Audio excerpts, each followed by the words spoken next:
प्रकृत में यह श्रेष्ठ समस्त को जाए यही अनुष्ठान मुझे प्रथम कहे ए साहित्यिक कवि बंधु परिवार हिसाब से बांधी रही जाइछन्ति।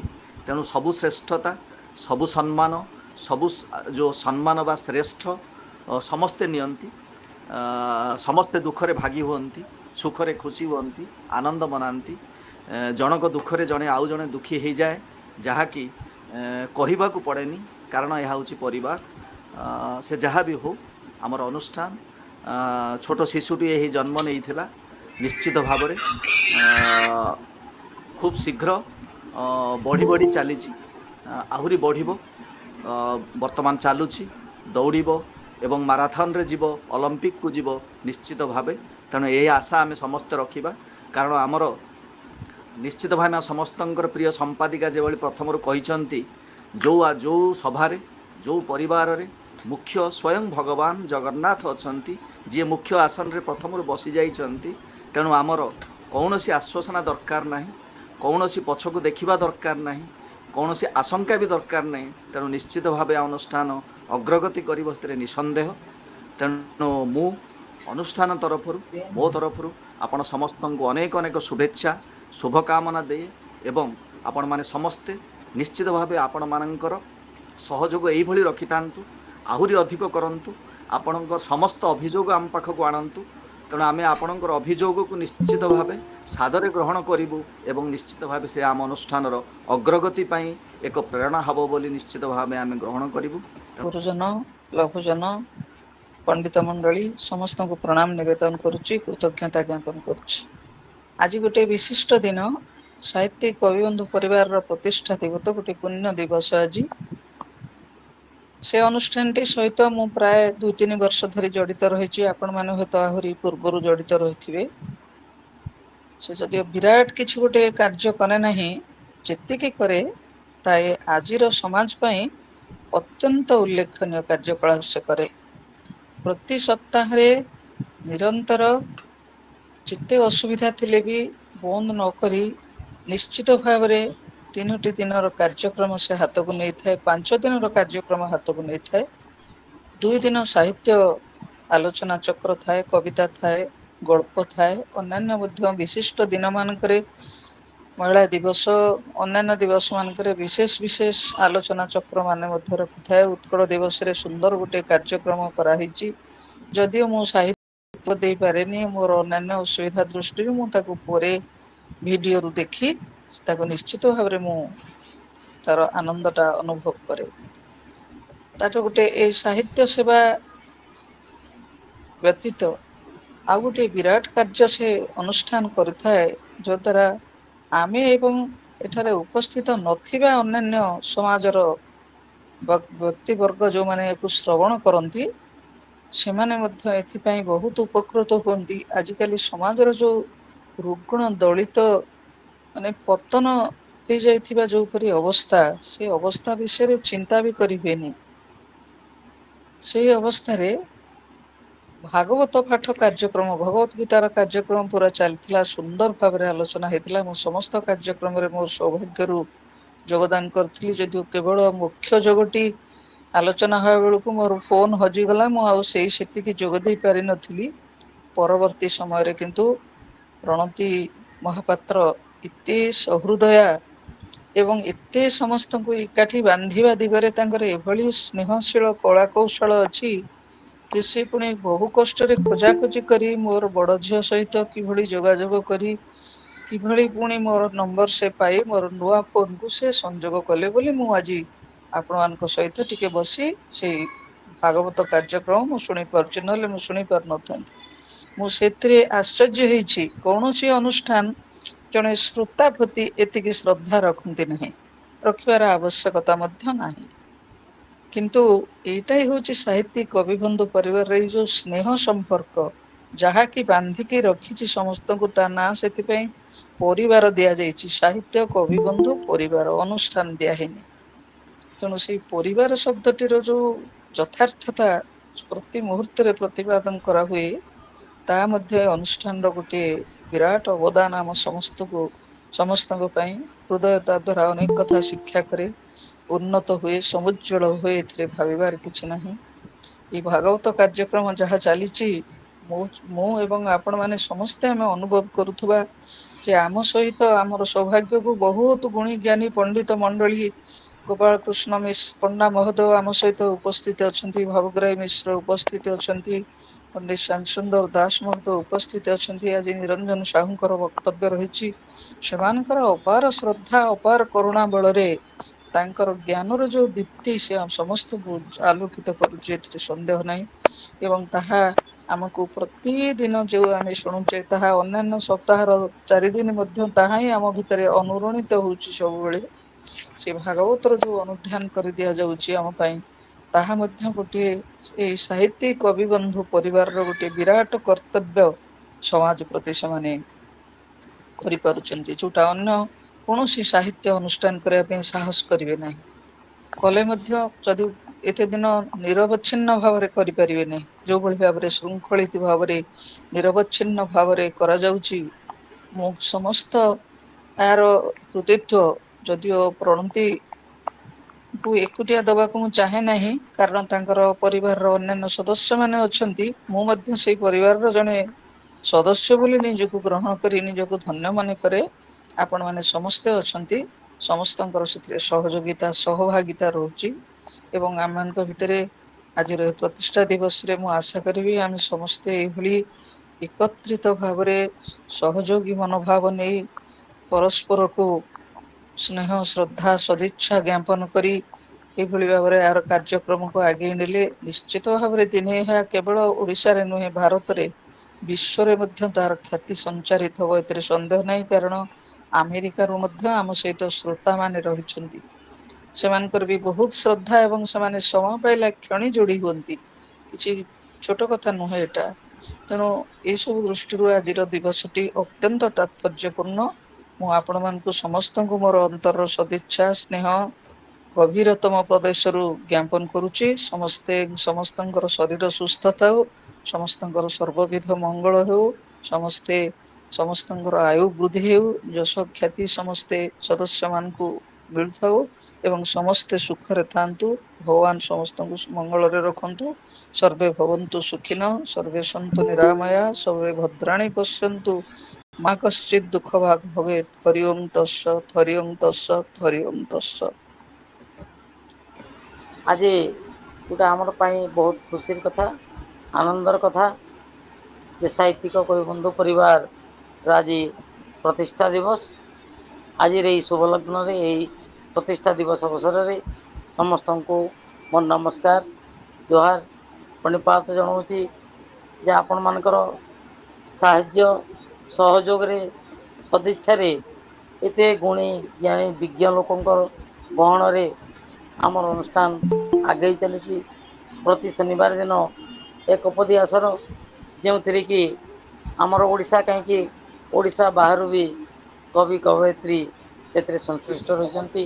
ଏହି ପରିବାର ସହିତ ଆମର ଏଇ ଯେଉଁ ଶିଶୁ ଉପଯୋଗୀ ଏକପଦି ଆସର ସଂଘକୁ, ତାପରେ ଚାଲିଛି ବିଭିନ୍ନ ଗଳ୍ପ ଆସର, ପ୍ରବନ୍ଧ ଆସର, କେତେବେଳେ ଆବାସିକ କାର୍ଯ୍ୟକ୍ରମ, ତ ବିଭିନ୍ନ କାର୍ଯ୍ୟକ୍ରମ ଭିତରୁ ତନ୍ମଧ୍ୟରୁ ସବୁ କାର୍ଯ୍ୟକ୍ରମରୁ ବହୁତ ଗୁରୁତ୍ୱପୂର୍ଣ୍ଣ କାର୍ଯ୍ୟକ୍ରମ ହେଉଛି ଯାହା ଆମକୁ ସୁଦୂର ପ୍ରସାରୀ କରିଛି ଏହି ସାହିତ୍ୟିକ କବି ବନ୍ଧୁ ପରିବାର ଦୂର ଦୂରାନ୍ତରେ ବହୁତ ଦୁରନ୍ତ ପ୍ରସାରୀ ପ୍ରଚାର ପ୍ରସାର ହୋଇଛି। ଶ୍ରୀମଦ୍ ଜଗନ୍ନାଥ ଦାସ କୃତ ଶ୍ରୀମଦ୍ ଭାଗବତ ମହାପୁରାଣର ଏଇ ଯେଉଁ ରସାମୃତ ଭାବପ୍ରବଣ କାର୍ଯ୍ୟକ୍ରମ, ବୁଧବାର ଗୁରୁବାର ଏପରିକି ଶୁକ୍ରବାର ଦିନ ମଧ୍ୟ ଏଇ ଯେଉଁ ରସାମୃତ କାର୍ଯ୍ୟ ଚାଲିଛି, ଏଥିରେ ଅନେକ ଦିବ୍ୟାତ୍ମା ଆମର ଯୋଡ଼ି ହେଉଛନ୍ତି। ଆମର ଅନୁଷ୍ଠାନର ପରମ ସୌଭାଗ୍ୟ ଯେ ଏଇଭଳିଆ ବିଜ୍ଞ ବ୍ୟକ୍ତି ପଣ୍ଡିତ ଗୋପାଳକୃଷ୍ଣ ମହୋଦୟ ଅଛନ୍ତି, ଆମ ସହିତ ସବୁବେଳେ ରହୁଛନ୍ତି। ଡକ୍ଟର ନିରଞ୍ଜନ ସାହୁ ମହାଭାଗ ରହୁଛନ୍ତି, କେତେବେଳେ ରାମଚନ୍ଦ୍ର ନନ୍ଦ ରହୁଛନ୍ତି ଏବଂ ସଦାସର୍ବଦା ଆମ ଅନୁଷ୍ଠାନର ସଦିଚ୍ଛ ଭାବରେ ଶୁଭେଚ୍ଛୁ ଭାବରେ ପଣ୍ଡିତ ପ୍ରବଚକ ଶ୍ରୀଯୁକ୍ତ ଶ୍ୟାମ ସୁନ୍ଦର ଦାସ ମହୋଦୟ ଯେତେବେଳେ ତାଙ୍କୁ ଡାକିଦେଲେ ସେ ଆମ ଗହଣରେ ଉପସ୍ଥିତ ରହୁଛନ୍ତି। ଏଇଭଳି ଭାବରେ ଆପଣମାନଙ୍କର ଏବେ ପଣ୍ଡିତ ସୂର୍ଯ୍ୟ କୁମାର ମହାଭାଗ ବି ଅଛନ୍ତି। ଅନେକ ପଣ୍ଡିତ ଆମ ଗହଣରେ ଅଛନ୍ତି। जो मंच दरबार रे यही साहित्यिक कविबंधु परिवार को आज ओडिशार एक अग्रणी अनुष्ठान रूप से आपण मैंने उपस्थापन करिसेंती सेतिपई आज प्रतिष्ठा दिवस रे अनुष्ठान तरफ मु आपण मान निकट में कृतज्ञता ज्ञापन करुच्ची। आसवा आज कार्यक्रम को तो आमर अच्छा ये अनुष्ठान संपादिका प्रणति महापात्र महोदय, भाई कार्यकारी सभापति प्रफुल्ल कुमार दास महोदय, अनेक पंडित विज्ञात्मा साधु सज्जन मंडल अच्छा, अध्यापिका संयुक्ता महोदय अच्छा, साहित्यिक वीरकिशोर नायक महोदय अच्छा, अन्य समस्ते यही भाव में जो साहाय्य सहयोग हाथ बढ़ाई मु आशा करुच्ची आमर जो भाया शनिवार रविवार बुधवार गुरुवार शुक्रवार एपरिक वर्ष सारा भी आमर अनुष्ठान जितेबाला जहाँ कार्यक्रम रही आपण मानकर साहाय्य बिना ये सब केवल संभव नुहे, आपण मान सदिच्छा बिना संभव नुहे, सहयोग बिना संभव नुहे। मु आशा करुच्ची प्रभु जगन्नाथ मु निश्चित भाव प्रार्थना करी जे यही जन्म कहीं जन्म जन्मांतर आपणकर स्नेह सदिच्छा आशीर्वाद ये अनुष्ठान उपरे थाऊ, ये अनुष्ठान आहरी आग को दुगंत विस्तारी सबुआड़े तार नाम जस प्रचार करू आ साहित्य कविबंधु परिवार सारा विश्व दरबार रे एक अग्रणी अनुष्ठान रूप से स्थानित हो बोली मु भगवान ठारे कृतज्ञता ज्ञापन करुच्ची प्रार्थना। आज एप्रिल 23 तारीख ये साहित्यिक कविबंधु परिवार बालेश्वर स्वनक्षत्र दिवस या गत सप्ताह महाप्रणति माँ ठार तो समस्ते आम शुणी समस्ते भी बहुत लोग या किसी लेखिकी तेरे अनुष्ठान जहाँ सब वर्तमान करुच्ची सभापति महोदय वक्तव्य सब किसी सुस्पष्ट प्रकृत आज साहित्यिक कविबंधु परिवार बालेश्वर विश्ववक्षर बोलिक मु कहबी एटा अतिरंजित बोलिक कहवा कथा नुह भी है पारे समग्र ओडिशा रे भारत वर्ष रे किंतु मु निजे मो लेखा देछि भारत बाहर मध्य कारण जो कि अमेरिका घाना प्रभृति विभिन्न अंचल आमर साहित्यिक कविबंधु परिवार सदस्य वृंद आसिक साहित्यिक एवं आध्यात्मिक रस सेवन कर सदा बेले प्रति था तेणु ये हूँ से अनुष्ठान जे कि समग्र समाज को आध्यात्मिक रस विशेष कर बड़ सुंदर भाव सभापति महोदय कहले मुझे आउ थे द्विरुक्ति तो नुह ताको समर्थन करुच्ची एवं से समर्थन माध्यम मुझा कहूना जे साहित्यटा कमी जाइए साहित्यकार गुड़ाक नथिले तो ये अनुष्ठान अस्तित्व न था तेणु जिते भी साहित्यिक अच्छा समस्त प्रणाम जनाऊँ समस्त कृतज्ञता जनाऊँ किंतु ये अनुष्ठान श्रीमद भागवत महापुराण श्रीमद भगवद गीता स्कंद पुराण प्रभृति आध्यात्मिक ग्रंथ मानकर उपरे व्याख्या करके ये समाज को जो भली दिग्दर्शन देवाई चली देउछि एटा अनन्य अन्य कौन सी अनुष्ठान एभली करुथिबार मु वर्तमान सुधा जानी नहीं। मु तो ये अनुष्ठान जड़े सभ्य भाव में निजको गर्वित मन करुच्ची एवं गौरवान्वित भी मन करुच्ची आ स्वीकार करुच्ची जदि ये साहित्य अनुष्ठान मते भी सामिल करना था सांगे ताहले मते किए कहीं जानी था मु कहीं श्याम सुंदर दास बोली आपण मान सहित एते परिचिति लाभ करता तेरे जेते चेष्टा जेते कहले भी ये अनुष्ठान प्रति मु सदा सर्वदा कृतज्ञ रहुची एवं अनुष्ठान भविष्यटा को आहरी उज्ज्वलतर हो ये अनुष्ठान समग्र देश रे जाति रे एवं विश्व रे जन समाज रे जन कल्याण करिवार सदा सर्वदा प्रति रहू एटा कही भगवान का निकट प्रार्थना करी अनुष्ठान सभापति यशस्विनी संपादिका अन्य कर्मकर्ता मानकर उत्तरोत्तर वृद्धि हो ये कथा कही मोर छोटिया बाणीटा को विराम दूसरी। नमो ब्रह्मण्य देवाय गो ब्रह्मण हिताय च जगत हिताय कृष्णाय गोविंदाय नमो नमः। हरि ओम। जगतरनाथ जगन्नाथ महाप्रभु चरण कमल शतकोटि प्रणाम करी सेवक आज दिव्य सत्संग जो माने उपस्थित अच्छा से हृदय विराजित से परम ब्रह्म परमात्मा चरण कमल प्रणाम जनाई मोर कि कथा को आपण मान पाखे रखी प्रकृत में समस्त अपेक्षा मोर बेसी उपकार है सत्संग माध्यम मु पूरा मोर साधना भितर मु रही पदा को आसु नी हठात शरत आनी परिचय करदेला गदाधर भाई सहित मु गीता कहबार लगे मु बाहर कहवा आसु नी पूरा मोर साधना असुविधा हो बोली तापर केमती आमर श्यामचंद्र बाबू जानिले जे गीता कहते भागवत कहीपर मुझे थर पचारे आप केमी जानिले मु भागवत कहीपरि बोली से प्रणति माँ को प्रस्ताव देले सी मत डाकिले श्यामचंद्र बाबू प्रणति माँ आपणकर समस्त ये जो अत्यंत स्नेह श्रद्धा आ जिते ग्रुप को मुझे प्रवचन देवाई एठी जो डिसिप्लिन चली अत्यंत श्रृंखला भाव समस्ते के टिके डिबेट करना माने श्रृंखलित कथा को समस्ते निज निज भितर समस्त श्रृंखलित भाव समय अतिवाहित कर श्रद्धा लगे शुणापी श्रद्धा लगे जेकोसी जिनस आलोचना करने अत्यंत आनंद लगे ये अनुष्ठान आमर ओडिशा भितर अधिक अधिक बढ़ू एवं यही अनुष्ठान अधिक अधिक उन्नति करूँ एवं ये आहरी संख्या सब बढ़ु एवं समग्र आमर तो सारा भारत आमर आसमी अरुण भाई अच्छा तमिलनाडु अन्य भाई मान बाहर किए बम्बे रू किए बेंगलोर एम सब आसमती आपण समस्ते आसी सहयोग करूँ ये अनुष्ठान अधिक अधिक मात्रा वृद्धि पाऊ आ लेखापी कही गोटे छोट लेखाटी पठे माँ से कहले अति सुंदर हो ग्रहण करते जिते तार आलोचना हम से जब मत कह पाठ करी अति सुंदर भाव ये अनुष्ठान आ विषय आमर घर जे गोटे साहित्यिक बंधु साहित्यिक ये जो ये सम्मेलन हुए वो बहुत जगह जाइए बहुत जगह कथबार्ता हो विशेष कर जाए कि कम खूब कम जाए सांगसाथी सहित से देखुन से आध्यात्मिक भावटा बहुत कम किंतु आमर ये साहित्यिक बंधु परिवार एमाने पाथेय कर गीता भागवत एवं जगन्नाथ तत्व एवं रामचरित मानस यही सब गुड़ा पाथेय करी एमाने चलते आगे आगु आगु जा माने गोटे कविता जो ता भर अच्छी जे मनुष्य जिते साधना भितर साहित्य साधना भितर रहे तार ज्ञान स्फुरण हुए मनुष्य आम जिते मनुष्य आमर जैविक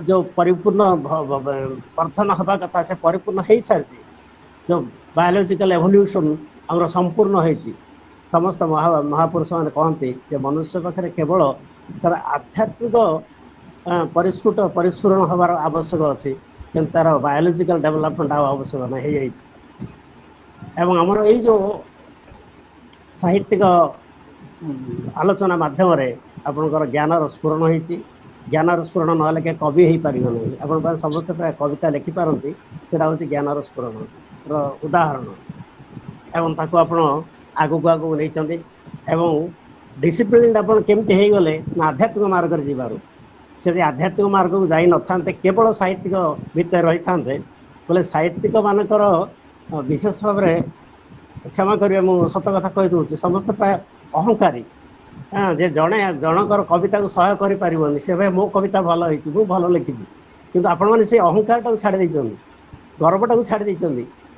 तार मुख्य कारण है जेहेतु आपण मैंने आध्यात्मिक मार्ग में गति कर अन्यान्य साहित्यिक जो सम्मेलन हो साहित्यिक समाज गठन साहित्य समाज गठन कर आपण मान भर कौन विशृंखलता देखा जाए यहाँ मत खूब भल लगुच जब आपंकर ये अनुष्ठान उत्तर उत्तर उन्नति करूँ और या भीतर रही मो भली जो मैंने शेष साहित्य विषय कम ज्ञान विशिष्ट व्यक्ति माने से उन्नति हो आपण मान उन्नति हो भगवान आपण को आयु आरोग्य वर्धित करंतु एवं बहुत दिन धरी आपण यार भितर भाग नियंतु एवं भगवान आपणकर आयु अधिक अधिक वर्धन करंतु एवं निरोग रही ये अधिक अधिक उन्नति करंतु एवं ये आस्ते आस्ते आग को जाई समग्र विश्वर एक साहित्य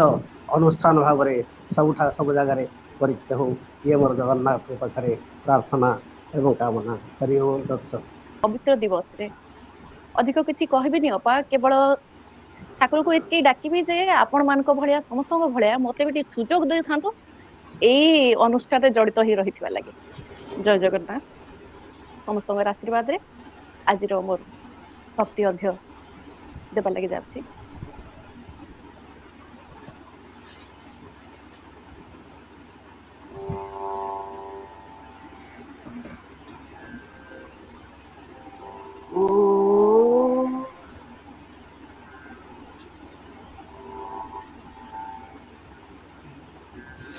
प्रभु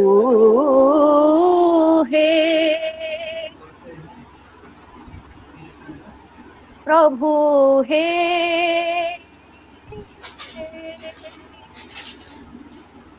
प्रभु हे डाकुछि ठाकुरे आरती बेलारे आखिरे भरी मोलुह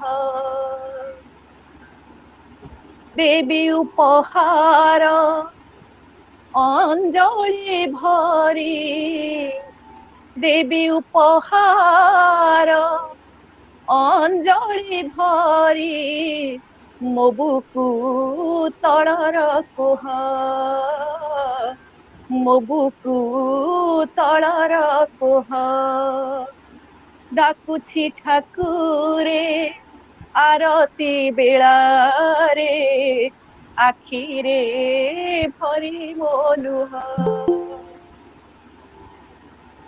लाज लागे मते जीवा पाई आजी तुमरी देउल द्वारे विषया विषरे बुड़ी तुम नाम डाकी नहीं केबे थरे हो लाज लागे मते जीवा पाइया जी तुमरी देउल द्वारे विषया विषरे बुड़ी तुम नाम डाकी नहीं केबे थरे मु पतित जन भूली गली देखी मु पतित जन भूली गली देखी मिछ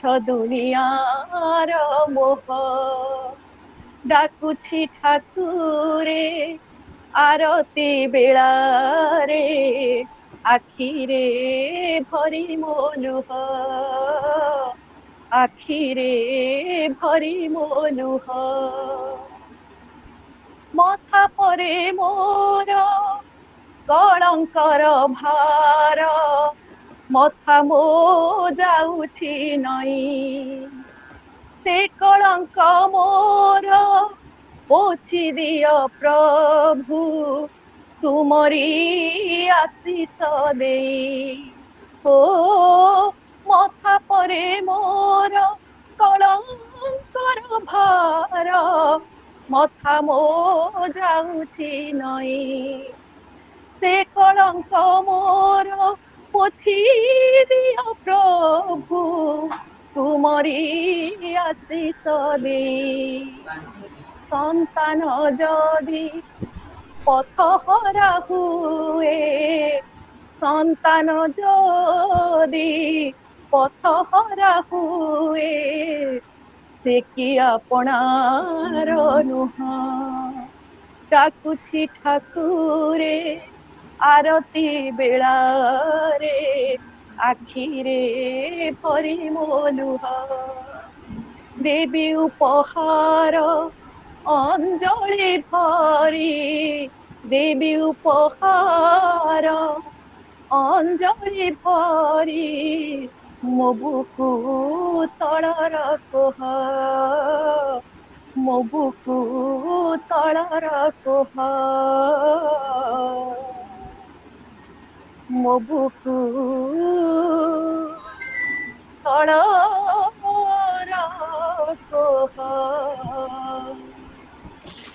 समस्त मोर सारस्वत प्रणाम। जहा हूँ सुंदर परिवेश आमर अलका माँ बहुत सुंदर भाव सुंदर मधुर स्तर में मधुमय कर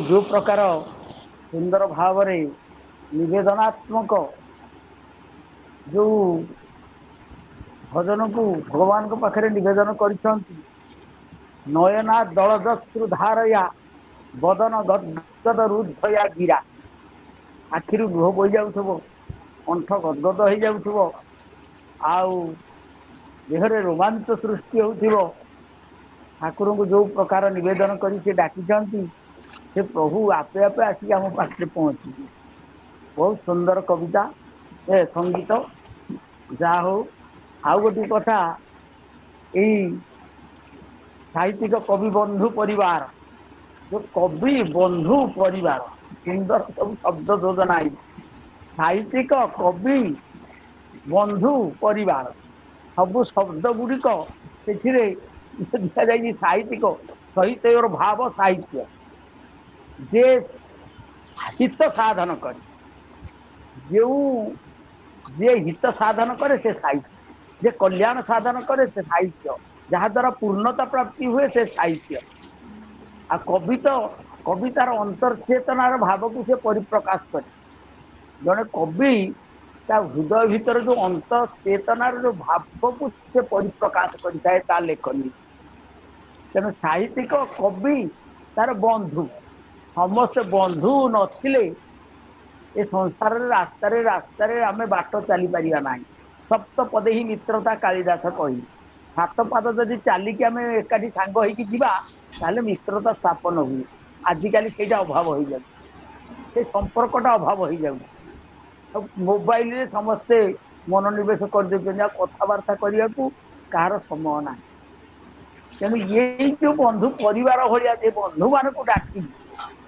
एकाठी करी विद्वान ज्ञानी गुणी साधु सन्त समस्त गोटे परिवार गठन कर प्रणति माँ प्रफुल्ल बाबू आहु अरुण बाबू ये जो समस्ते एकाठी समस्ते आम से परिवार आजिकल से परिवार मिलूनी तेणु साहित्य कवि बंधु परिवार सबू शब्द गुड़िकर योजना है बागार्थ विव संप्रुत बागार्थ प्रतिपत्त जगत पितर वंदे पार्वती परमेश्वर कालिदास कहले बाक अर्थ शब्द आउ अर्थ शब्द अच्छी तार जो अर्थ ना से शब्दर मूल्य ना शब्द अर्थ क्या किए छाड़ी पारे जेपरिक जगत पितर वंदे जगत पितर किए ना पार्वती परमेश्वर जमी अभिन्न से शब्द अर्थ से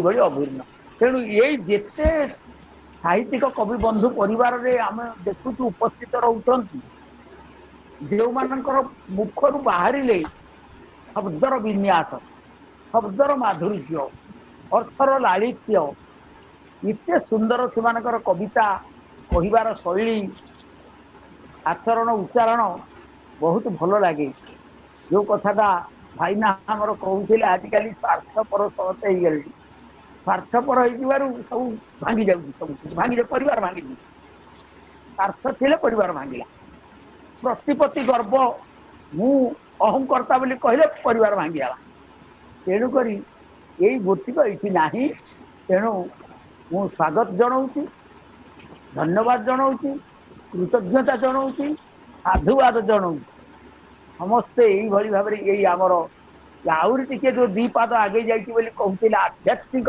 स्तर को आम आगे जाए साहित्य जदि आध्यात्मिक चेतना भितर प्रवेश कर जाए से आहरी मधुमय हो जाए आहरी तत्वपूर्ण हो जाए तेणु गीता भागवत रामायण जो तत्व को ये साहित्य प्रथम साहित्य है रामायण जो श्लोक को गाई आमर वाल्मीकि ये है रामायण साहित्य तेणु जक्रंत मिथुनाथ मबोधि काम मोहित जो शोक गाई थे तो रामायण सृष्टि होगा साहित्य ତେଣୁ ଗୀତାରେ ସେଇଭଳି ଶ୍ଲୋକ ଗାଇଲେ ଇଏ ହେଲା ସାହିତ୍ୟ, ଶବ୍ଦ ଅର୍ଥର ବିଶିଷ୍ଟ ସାହିତ୍ୟ ହେଲା, ଯାହା ଲୋକ କଲ୍ୟାଣ କଲା ସମସ୍ତଙ୍କୁ। ଯାହା ହଉ ସମସ୍ତଙ୍କୁ ସାଧୁବାଦ ଜଣେଇ ଜଗନ୍ନାଥ ସମସ୍ତଙ୍କ ମଙ୍ଗଳ କରନ୍ତୁ। ଏଇ ପରିବାର ଏଇଭଳି ଆଗେଇ ଯାଉ, ଆଉ 2 ପାଦ ଆଗେଇ ଯାଉ। ଆମେମାନେ ମଧ୍ୟ ଏଇଠି ପହଞ୍ଚି ଆମର କର୍ଣ୍ଣ ମଧ୍ୟ ପବିତ୍ର ହେଇଯାଉ, କିଛି କିଛି ଶ୍ରବଣ କରି ସମସ୍ତଙ୍କୁ ଦର୍ଶନ କରି। ଜୟ ଜଗନ୍ନାଥ। তপ্ত কাঞ্চন গৌরাঙ্গী রাধে বৃন্দাবনেশ্বরী বৃষভানু সুতে দেবী প্রণমামি। জয় জগন্নাথ। আজি মোর সৌভাগ্য যে সাহিত্যিক কবিবন্ধু পরিবার আজ প্রতিষ্ঠা দিবস। এ দিবসরে ভাগবত কার্যক্রমে অংশগ্রহণ করিবার সুযোগ মিলছে। যেতবে মর্যাদা পুরুষোত্তম রামচন্দ্র ফেরিলে, লঙ্কারু ফেরিলে, 14 ବର୍ଷ ବନବାସ ସାରି ଦେଇଥିଲେ। ଭରତ ଆତ୍ମହତ୍ୟା କରି ଦେଇଥାନ୍ତେ, ଅଗ୍ନିଦାହ ହେଇଯାଇଥାନ୍ତେ ଯଦି ନ ପହଞ୍ଚିଥାନ୍ତେ। ସେତିକି ବେଳେ ପ୍ରଥମେ ଦେଖା କଲେ ଭରତଙ୍କୁ। ଆଉ ସେତିକି ବେଳେ କୈକେୟୀଙ୍କ କୁଟୀର ଭିତରେ ଯେତେବେଳେ ପଶୁଛନ୍ତି, କୈକେୟୀ କହୁଛନ୍ତି ମୁଁ ହଉଛି ପାପିନୀ, କିନ୍ତୁ ରାମଚନ୍ଦ୍ର କହୁଛନ୍ତି, ରାମଚନ୍ଦ୍ର କହିଲେ ମା ମତେ ଯଦି 14 ବର୍ଷ ବନବାସ ନ ହେଇଥାନ୍ତା ମତେ କିଏ ଚିହ୍ନିଥାନ୍ତା? ମହାମାରୀ ନ ଆସିଥିଲେ, ଏଭଳି ଆଭାସିକ କାର୍ଯ୍ୟକ୍ରମ ସଂଯୋଜନା ନ ହେଇଥିଲେ, ବହୁ ବନ୍ଧୁମାନଙ୍କର ସହଯୋଗରେ ଆମେ ନ ଆସିଥିଲେ କିଏ ଚିହ୍ନିଥାନ୍ତା ଆମକୁ? এইଥିପାଇଁ ଆଜି ପ୍ରତିଷ୍ଠା ଦିବସରେ ସାହିତ୍ୟିକ କବିବନ୍ଧୁ ପରିବାରର ସଭାପତି ଦେବେନ୍ଦ୍ର ନାୟକ ମହୋଦୟ, ସମ୍ପାଦିକା ମା ଶ୍ରୀମତୀ ପ୍ରଣତି ମହାପାତ୍ର, ଆଉ ବିଶିଷ୍ଟ ଭାବରେ ପ୍ରଫେସର ସଂଯୁକ୍ତା ମା, ପ୍ରଫୁଲ୍ଲ ଭାଇଙ୍କୁ ମୋର ହାର୍ଦ୍ଦିକ ଅଭିନନ୍ଦନ ଜଣାଉଛି ପ୍ରତିଷ୍ଠା ଦିବସରେ। ତେବେ ବଡ଼ ସୁନ୍ଦର କଥା, ପଣ୍ଡିତ ଗୋପାଳ କୃଷ୍ଣ ଜୀଙ୍କ ପାଖରେ ସେ ସାଧନାରେ ଥିଲେ ଏବଂ ସାଧନାରେ ଯାହା ପାଇଥିଲେ ଆମକୁ ବାଣ୍ଟୁଛନ୍ତି।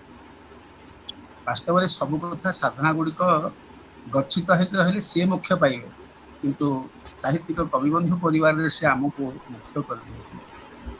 ଏଇଥିପାଇଁ ଆଜି ଦିବସରେ ମୁଁ ତାଙ୍କର ପାଦପଦ୍ମରେ ଅନନ୍ତ କୋଟି ଦଣ୍ଡବତ ପ୍ରଣାମ ଅର୍ପଣ କରୁଛି। ଆଉ ବିଶେଷ ଭାବରେ ନିଶ୍ଚିତ ଭାବରେ ପଣ୍ଡିତ ଶ୍ୟାମସୁନ୍ଦର ଜୀଙ୍କୁ ସ୍ମରଣ କରିବି। ପଣ୍ଡିତ ପାଣି ଆମର ବିଶେଷ ଭାବରେ ପଣ୍ଡିତ ପଦ୍ମନାଭ ପାଣିଗ୍ରାହୀ ଜୀଙ୍କୁ ମଧ୍ୟ ମୋର ପ୍ରଣାମ ଜଣାଇବି ଏବଂ ଜଣେଇବି ନିଶ୍ଚିତ ଭାବରେ ପଣ୍ଡିତ ଭାବଗ୍ରାହୀ ଜୀଙ୍କୁ ମଧ୍ୟ। ଆଉ ତତ୍ ସହିତ ନିଶ୍ଚିତ ଭାବରେ ଆଜି ଅଳକାନନ୍ଦା ଆଉ ଭାଗୀରଥୀ ମିଶିଲେ ଗଙ୍ଗା ହେଇଯାଏ। ଆଜି ଅଳକାନନ୍ଦା ମାଙ୍କର ଯେଉଁ ଭକ୍ତିମୟ ସଙ୍ଗୀତ ଶୁଣିଲି ଆଖିରେ ଲୁହ ଆସିଗଲା। ଭଗବାନଙ୍କ ପାଖରେ ଆଜି ସନ୍ଧ୍ୟାରେ ଏଇ ସନ୍ଧ୍ୟା ଆଳତୀର ଯେଉଁ ସଙ୍ଗୀତ, ବାସ୍ତବରେ ଏଇଭଳି ସୂଚନା ଅନୁଶୋଚନା ମନକୁ ପ୍ରାଣକୁ କ୍ଷଣେ ଯଦି ତା ପାଖରେ ପହଞ୍ଚେଇ ଦିଏ ତାହେଲେ ଜୀବନ ସାର୍ଥକ ହେଇଯାଏ। ନିଶ୍ଚିତ ଭାବରେ ଅଳକା ମାଙ୍କୁ ମୋର ଭକ୍ତିର ପ୍ରଣାମ ଅର୍ପଣ କରିବି। ଅକ୍ଷରମାଳା ମା, ଅନୁପମା ମା, ଆଉ ତତ୍ ସହିତ ଯେତେ ମା ଅଛନ୍ତି ଆଜି ପ୍ରତିଷ୍ଠା ଦିବସରେ ମା ମାନଙ୍କର ଧୂଳି ଏଇ ମସ୍ତକ ଉପରେ ପଡ଼ୁ ଏହା କାମନା କରୁଛି। ଏବଂ ତତ୍ ସହିତ ପ୍ରତିଷ୍ଠା ଦିବସରେ ଏତିକି ସ୍ମରଣ କରିବି, ଏବେ ଷଷ୍ଠ ସ୍କନ୍ଧରେ ପହଞ୍ଚିଛେ, ଆହୁରି ଆଗକୁ ବହୁତ ବାଟ ଅଛି।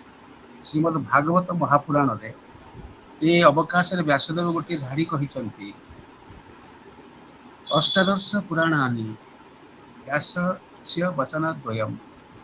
ବ୍ୟାସ 2ଟି ବଚନ କହିଛନ୍ତି, ପରୋପକାରାୟ ସ୍ୱର୍ଗାୟ ପାପାୟ ପରପୀଡ଼ନାୟ। ପରୋପକାର କରିବାର ସୌଭାଗ୍ୟ ମିଳେ ସତ୍ସଙ୍ଗରୁ। ଭାଗବତ ଶ୍ରବଣ ନୁହେଁ, କେବଳ ନୁହେଁ ଶାସ୍ତ୍ର ଶ୍ରବଣରେ ଆଉ ପୁଣ୍ୟ ଜନମାନଙ୍କର ଏଭଳି ସତ୍ସଙ୍ଗରେ ସେମାନଙ୍କର ଅନୁଭବ ଲବ୍ଧ ଜ୍ଞାନ ହିଁ ଭାଗବତ। ଆଉ ଭାଗବତ ହେଉଛି ରାଧାରାଣୀ।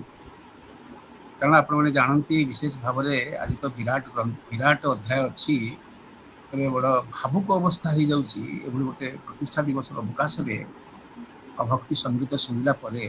ଆଉ ବିଶେଷ ଭାବରେ ମା ପ୍ରଣତି ମାଙ୍କର ଯେଉଁ ସଂଯୋଜନା, ଯେଉଁ ଆକୁରତା, ଯେଉଁ ବ୍ୟାକୁଳତା, ଦିଗ୍ଗଜ ଅନୁଭବୀ ବ୍ୟକ୍ତିତ୍ୱ ମାନଙ୍କୁ ଡାକିବା, ସେମାନଙ୍କର सहयोग कामना करवा एवं से पुण्य प्रदान कर अवकाश आ विशेष भाव में प्रोफेसर संजुक्ता माँ जो शब्दर विन्यास प्राण को छुआ समय करिदिए जे सत्य शुणी कारण अनुभव को सत्य कहे अभिराम भाई अनुभव ही भागवत कारण विशेष भाव में जो माने अनेक निंदुक अच्छा अनेक नकारात्मक व्यक्तित्व अच्छा सकारात्मक आसवा दरकार कारण परोपकाराय स्वर्गाय पापाय परपीड़नाय ये दुईटी हूँ समस्त शास्त्र सार मर्म व्यास कहले परोपकार रुहतु ये जो वाणी अर्चना होती आभासी माध्यम यह अनेक तो अटकले अधा बाटे हिमालय झरी आसुवा पहाड़ झरी आसुवा नदी बाटे सुखीगला साहित्यिक कविबंधु परिवार जाह्नवी प्रवाहित होउछि उत्तोलित बाहु तोलिकी समुद्र दिगरे आसंतु अवगाहन करवा एवं निश्चित भाव में प्रतिष्ठा दिवस कामना करवा महासमुद्र में मिलित हवा जय जगन्नाथ एवं मु निश्चित भाव में आसबि श्रीमद भागवत महापुराण को कामना करी निश्चित भाव प्रतिष्ठा दिवस में समस्त आशीर्वाद रहू समस्त आ तत्सहित विशेष भाव में आ गोटे कथा मन पड़ जाए जे भागवत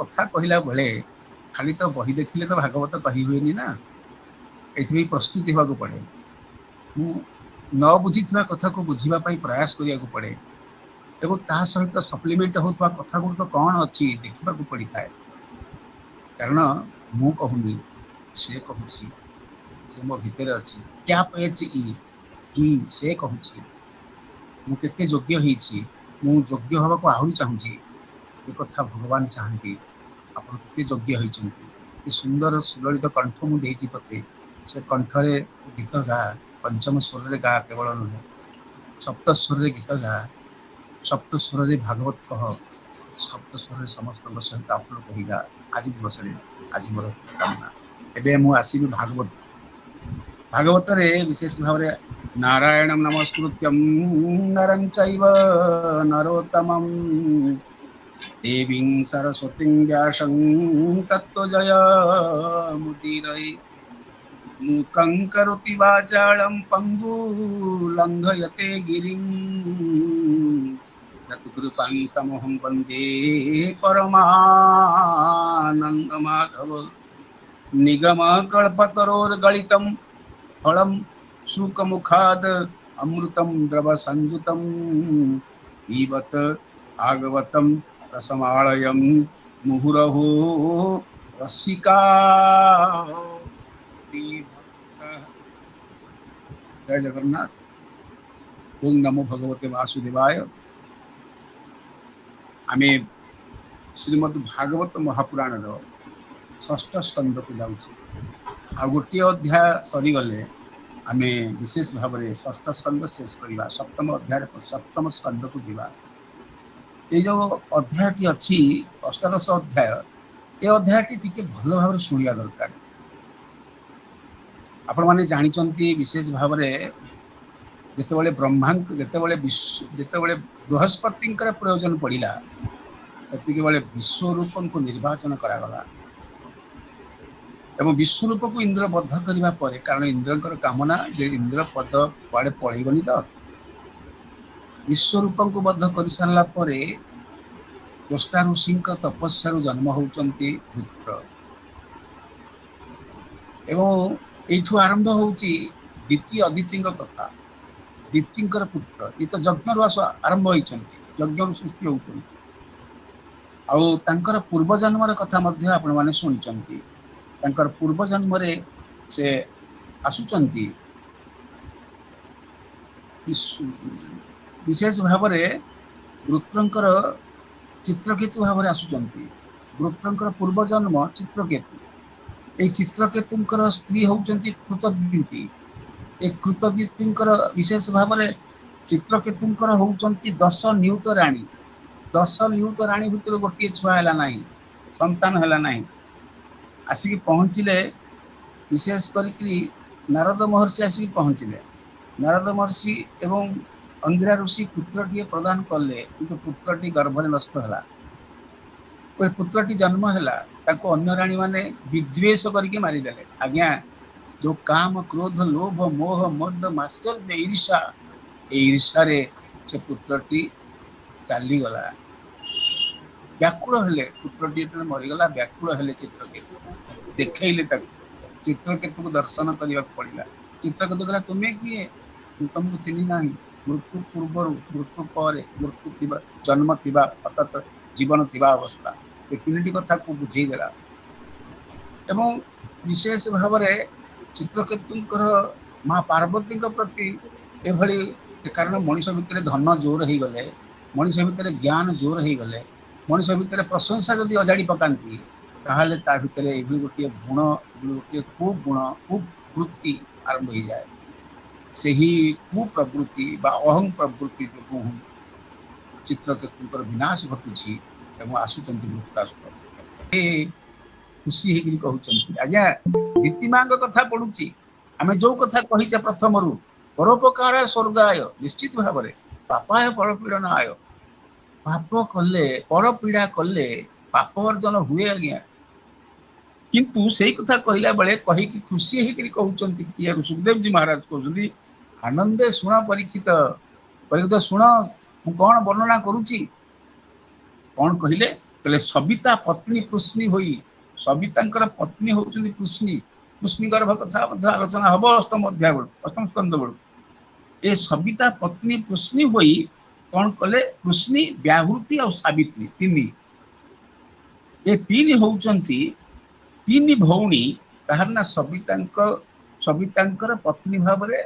आसिले ए तीन कन्या ताहार पुत्रर नाम शुणता ता पुओ 4 जन कथा आस किए किए ना अग्निहोत्र पशुहोम पशुसोम चातुर्मास्य महायज्ञ 4टी पुओ कथा आसी ए रूपे पुत्रंकर नाम कहार ना सवितांकर एवं तत्सहित भगवंशर कथा आरंभ होई भगर वंश बोली कहुई ए भगर पत्नी होउछन्ती सिद्धि एवं तांको पुत्र होउछन्ती विभु महिमान प्रभु आशीष ये 4टी होउछन्ती पुत्र ये जो तीन पुत्र आशीष होउछन्ती झील अर्थात ता ना होउची बरारोहा बरारोहा नामक तांकर कन्या कहार वंश रे आसुछन्ती ना भगवंश रे आसुछन्ती एवं तत्पर आसुछन्ती धातांक वंश आमे जेंति विधाता बोली कहूछु ए जो शब्दटी आमे विधाता शब्दटी भगवान का अर्थ रे ग्रहण करू ग्रहण हेले ब्रह्मांक भाव रे ग्रहण करू विधाता होउछि स्वतंत्र ए धातांकर 4 पुओ जनक ना होउछि कुहु तार भार्या होउछि सायम एवं सिन्नाबाली तार पुत्र होउछि 10 एवं अनुमति अनुमतिर पूर्णमास एवं राका राकार कहूँ है प्रातः ए रूपे धाता वंश ख्यात किए किए ना कुहु सिन्नाबाली तांकर पुओ 10 अनुमति राका एभली भाव में धाता वंश सृष्टि होता आसतु धाता पर विधाता शब्द आ गोटे कहुई ए विधाता किए जे विधि विधाता धाता पर विधाता शब्द अच्छी आ संपर्क में बहुत चर्चा करने को अच्छी तेरे विधातांकर पत्नी होती क्रिया एवं ये क्रियांकर विधातांकर विधाता और क्रियांक संजोग जन्म होती पंच अग्नि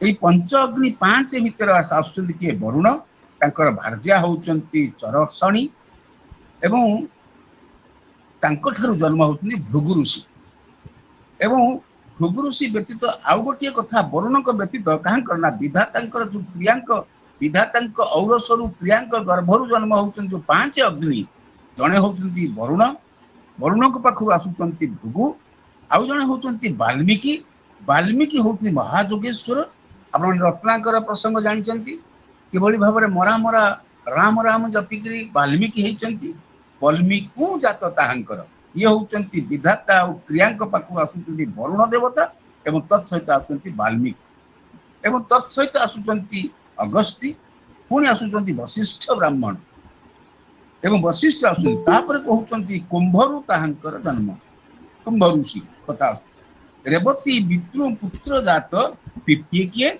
ना पिप्पल उत्सर्ग अरिष्ठ एवं तत्सहित पौलमी ये भाव में जन्म नहीं ଏଇ ତିନି ତନୟ ତାହାଙ୍କର। ପୁଣି କିଏ ଆସୁଛନ୍ତି ନା ଜୟନ୍ତ, ବୃଷଭ କୁମାର, ମାହୁଷ, ଏଇ ତିନି ପୁତ୍ର ତାଙ୍କର। ତାହାର ନା ପୌଲମୀଙ୍କର। ପୌଲମୀ ଇନ୍ଦ୍ରଙ୍କର ଜୟନ୍ତ, ବୃଷଭ କୁମାର, ମାହୁଷା। ଏବଂ ତତ୍ପରେ ଆସୁଛନ୍ତି କିଏ ନା ଉରୁକ୍ରମା। ଉରୁକ୍ରମାଙ୍କର ପାଖରୁ ଆସୁଛନ୍ତି, ଉରୁକ୍ରମା ମାୟାଙ୍କ ପାଖରୁ ଆସୁଛନ୍ତି ବାମନ ଆସୁଛନ୍ତି। ବାମନ ଭଗବାନ କଥା ଜନ୍ମ ହଉଛନ୍ତି। ଏ ବାମନ ଭଗବାନ କଥା ଆମେ ବିଶେଷ ଭାବରେ ଅଷ୍ଟମ ସ୍କନ୍ଧରେ ଶୁଣିବା ବାମନ ଭଗବାନଙ୍କ କଥା। ତାଙ୍କର ପ୍ରଥମ କୀର୍ତ୍ତି, ତାଙ୍କ ଠାରୁ ବୃହତ ଶ୍ଲୋକ ଜନ୍ମ ନେଇଛନ୍ତି। ଏବଂ ତନୟ ହୋଇଲା ଜନ୍ମ ଗଲା ସୌଭଗ ଆଦି ତାହାଙ୍କର କୁମର ହୋଇଲେ ଅପାର। ତାହାଙ୍କ ପାଖରୁ ନା ଯୋଉ ବୃହତ ଶ୍ଲୋକ ତାଙ୍କର ପୁତ୍ର, ତାର ପୁତ୍ର ସୌଭଗ, ଏଇ ସୌଭଗଙ୍କର ବହୁତ ପୁତ୍ର ଜନ୍ମ ନେଲେ। ଏଇ ସୌଭଗଙ୍କ ପାଖରୁ ଆସୁଛନ୍ତି କିଏ ନା କଶ୍ୟପ ସୁତ ଯେ ବାମନ। ଏଠି ସ୍ୱତନ୍ତ୍ର କଥା ଆସିଲା। ସ୍ୱତନ୍ତ୍ର କଥା ହଉଛି କଶ୍ୟପଙ୍କ ପୁତ୍ର ହଉଛନ୍ତି ବାମନ ମହର୍ଷି। ବାମନ ଏବଂ ତାହାଙ୍କ ବୀର୍ଯ୍ୟ କର୍ମ ଶୁଣ କିଭଳି ନା ଅଦିତି ଗର୍ଭେ ତାହାଙ୍କର ଯେମନ୍ତେ ହେଲା ଅବତାର। ଇଏ ଦିତିଙ୍କ ବଂଶ ଚାଲିଛି କାହାଠାରୁ ନା ଦିତି ହଉଛନ୍ତି କଶ୍ୟପ ଋଷିଙ୍କର ପତ୍ନୀ। ତାଙ୍କ ପାଖରୁ ସୃଷ୍ଟି ହଉଛନ୍ତି କିଏ ନା ଅସୁର କୂଳ ଏବଂ ଦୈତ୍ୟ କୂଳ ଆସୁଛନ୍ତି। ଅଦିତିଙ୍କ ଗର୍ଭରୁ ଆସୁଛନ୍ତି ଦେବତା ମାନେ ଏବଂ ଦେବତାଙ୍କ ଗର୍ଭରୁ ଜନ୍ମ ହଉଛନ୍ତି ବାମନ ଭଗବାନ କଥା ଆସିବ। ତେବେ ଦେବତା ମାନେ ଜନ୍ମ ନେଉଛନ୍ତି। ଏ ଯେ ସକଳ ନୃପମଣି ପଛେ କହିବା ପରିମାଣି। ବାମନ ଭଗବାନଙ୍କ କଥା ପରବର୍ତ୍ତୀ ଅଧ୍ୟାୟ ପରବର୍ତ୍ତୀ ସ୍କନ୍ଧରେ ବର୍ଣ୍ଣନା ଅଛି ବୋଲି ଅତିବଡି ଜଗନ୍ନାଥ ଦାସ ବା କୃଷ୍ଣ ଦ୍ୱୈପାୟନ ବେଦ ବ୍ୟାସ ସ୍ଥଗିତ କରିକି ରଖିଛନ୍ତି। କାରଣ ଇଏ ପ୍ରସଙ୍ଗ ହଉଛି ଦିତି ପୁତ୍ର ମାନଙ୍କ କଥା। ଦିତି ଆଉ କଶ୍ୟପ ଋଷିଙ୍କ ପାଖରୁ ଯୋଉମାନେ ଜନ୍ମ ନେଇଛନ୍ତି ଅସୁର କୂଳ, ଏ ଅସୁର କୂଳଙ୍କ କଥା ଏଇ ଷଷ୍ଠ ସ୍କନ୍ଧର 18 ଅଧ୍ୟାୟରେ ବର୍ଣ୍ଣନା ହେଇଛି। ଫଳରେ ଅଦିତିଙ୍କ ପ୍ରସଙ୍ଗ ଆସୁଥିଲେ ହେଁ ଅଦିତିଙ୍କ କଥା ଆସୁଥିଲେ ହେଁ ଅଷ୍ଟମ ସ୍କନ୍ଧରେ ଅଦିତିଙ୍କ ପ୍ରସଙ୍ଗ ବା ତାଙ୍କ ପୁତ୍ର ବାମନଙ୍କ ପ୍ରସଙ୍ଗ, ବାମନ ଅବତାର ପ୍ରସଙ୍ଗ ଆସିବ। ତେବେ ଏଇଠି ଦିତିଙ୍କ ପୁତ୍ର ଭାବରେ କଣ ହେଇଛି ମାନେ କହିଲେ କଶ୍ୟପ ବଂଶେ ଯେ ଦୈତ୍ୟ। ଆଉ ଏଇ ଦୈତ୍ୟ ଭିତରେ କିଏ ଆସୁଛନ୍ତି ନା ବଳି ଆସୁଛନ୍ତି। ବଳିଙ୍କ ପରେ ଆସୁଛନ୍ତି ପ୍ରହ୍ଲାଦ। ଆଉ ପ୍ରହ୍ଲାଦ ହଉଛନ୍ତି ଭାଗବତ ପୁରୁଷ। ଅଶେଷ ତାହାଙ୍କର ଚରିତ, ଅର୍ଥାତ୍ ଇଏ ମଧ୍ୟ ସ୍ୱତନ୍ତ୍ର ଭାବରେ ବଳି ବାମନ ପ୍ରସଙ୍ଗ ମଧ୍ୟ ଆସୁଛନ୍ତି। ଏବଂ ତତ୍ ସହିତ ଆସୁଛନ୍ତି ପ୍ରହ୍ଲାଦ ଚରିତ ମଧ୍ୟ ଆସୁଛନ୍ତି। ପ୍ରହ୍ଲାଦ ମଧ୍ୟ ହଉଛନ୍ତି ଦୈତ୍ୟ କୂଳରେ ଜନ୍ମ ନେଇଛନ୍ତି। ଏବଂ ଦିତିର ବେନି ଯେ ନନ୍ଦନ ଦୈତ୍ୟ ଦାନବ ବନ୍ଦନ। ଦୈତ୍ୟ ଦାନବଙ୍କ ବନ୍ଦନା କରୁଛନ୍ତି ଦିତିଙ୍କ ପୁତ୍ର ଦୁଇକୁ। ଜଣେ ହଉଛନ୍ତି ଦୈତ୍ୟ, ଜଣେ ହଉଛନ୍ତି ଦାନବ। ଏଇ କୂଳରେ ଆସୁଛନ୍ତି କିଏ ନା ହିରଣ୍ୟାକ୍ଷ ନାମ ତାହାର, ହିରଣ୍ୟକଶିପୁ ଅପର। ଏଇ ଯୋଉ ଦୁଇ ପୁତ୍ର, ଜଣେ ହଉଛନ୍ତି ହିରଣ୍ୟାକ୍ଷ ଆଉ ଜଣେ ହଉଛନ୍ତି ହିରଣ୍ୟକଶିପୁ। ଇଏ ଟିକେ ବର୍ଣ୍ଣନା କଲେ, କିନ୍ତୁ ପରବର୍ତ୍ତୀ ସମୟରେ ଏଇ ହିରଣ୍ୟାକ୍ଷ ଆଉ ହିରଣ୍ୟକଶିପୁଙ୍କ ପ୍ରସଙ୍ଗ ଆଲୋଚନା ଆସିବ। କାରଣ ଆପଣମାନେ ଜାଣିଛନ୍ତି ଦଶ ଅବତାରରେ ଜୟଦେବ ମଧ୍ୟ ବର୍ଣ୍ଣନା କରିଛନ୍ତି। ଦଶ ଅବତାର ସ୍ତୋତ୍ର ଭିତରେ ବର୍ଣ୍ଣନା କରିଛନ୍ତି ଏଇ ହିରଣ୍ୟାକ୍ଷ ବଧ ସମ୍ପର୍କରେ। ଏବଂ ତାଙ୍କର କଚ୍ଛପ ଅବତାର କଥା, ମତ୍ସ୍ୟ ଅବତାର କଥା ଏବଂ ତତ୍ ସହିତ ଆସିଛନ୍ତି କୁର୍ମ ଅବତାର କଥା ଏବଂ ତତ୍ ସହିତ ଆସୁଛନ୍ତି ତୃତୀୟରେ ଆସୁଛନ୍ତି ଶୁକର ରୂପ କଥା, ଚତୁର୍ଥରେ ଆସୁଛନ୍ତି ନରସିଂହ ରୂପ କଥା। ନରସିଂହ ଅବତାରରେ, ନୃସିଂହ ଅବତାରରେ, କାରଣ ଆଦି ନୃସିଂହ ବଧ କରିଛନ୍ତି ମୂର ଆଉ ଦାରୁଣ। ଆଦି ନୃସିଂହ ସ୍ୱୟଂ ପ୍ରକଟ ହଉଛନ୍ତି, ସ୍ତମ୍ଭରୁ ପ୍ରକଟ ହଉଛନ୍ତି। ଆଉ ପ୍ରକଟ ହେଇକି ଏଇ ଯୋଉ ଧନୁ ଦୁଇଟା ଇଏ ହିରଣ୍ୟାକ୍ଷକୁ ବଧ କରିଥିବାରୁ କ୍ରୋଧିତ ହେଇକି ହିରଣ୍ୟକଶିପୁ ଭଗବାନଙ୍କୁ ମାନୁ ନାହିଁ। ଏବଂ ଯୋଉ ମାନୁ ନାହିଁ ସେଠି ଭକ୍ତକୁ ବିନାଶ କରିବା ପାଇଁ ଚାହୁଁଥିବାରୁ ହିରଣ୍ୟକଶିପୁ ବିରୋଧ କରୁଥିବାରୁ ଭଗବାନଙ୍କୁ ହିରଣ୍ୟକଶିପୁକୁ ସ୍ତମ୍ଭରୁ ବାହାରିକିରି ବିନାଶ କରୁଛନ୍ତି ନୃସିଂହ ଭଗବାନ। ଏଠି ସେ ନୃସିଂହ, ସେଠି ସେ ନରସିଂହ। ନରସିଂହ ଆଉ ନୃସିଂହ ସତ୍ୟ ଯୁଗରେ ଦୁଇଟି ପର୍ଯ୍ୟାୟର କଥା।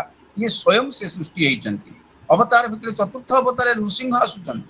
किंतु नरसिंह जी माँ महालक्ष्मी सहित अर्थात नरसिंह जानूरे बसी महालक्ष्मी यही स्वरूप जो सत्ययुगर प्रारंभ काल रे नरसिंह चारि नाम युक्त भगवान एवं हिरण्याक्ष चारि नाम युक्त असुर एवं से लक्ष्मी अलक्ष्मी विवाह प्रसंग अच्छी वर्णना होती नृसिंह पुराण रे तेबे बड़ कथाटी हूँ जे से समय मूरदारुण को वध कर हिरण्याक्ष हिरण्यकशिपु को वध कर रावण आ कुंभकर्ण को वध कर आसुचंती शिशुपाल दंतवक्र को वध करते थर भगवान आसुचंती जेते थर असुर मान आसुचंती दितिपुत्र मान आसुचंती सेते थर भगवान से विनाश करने को निजे स्वयं प्रकट होउचंती एवं ये से हिरण्यकशिपु कथा या ही कहिचंती दितिपुत्र होउचंती हिरण्याक्ष आउ हिरण्यकशिपु हिरण्यकशिपु जे वीर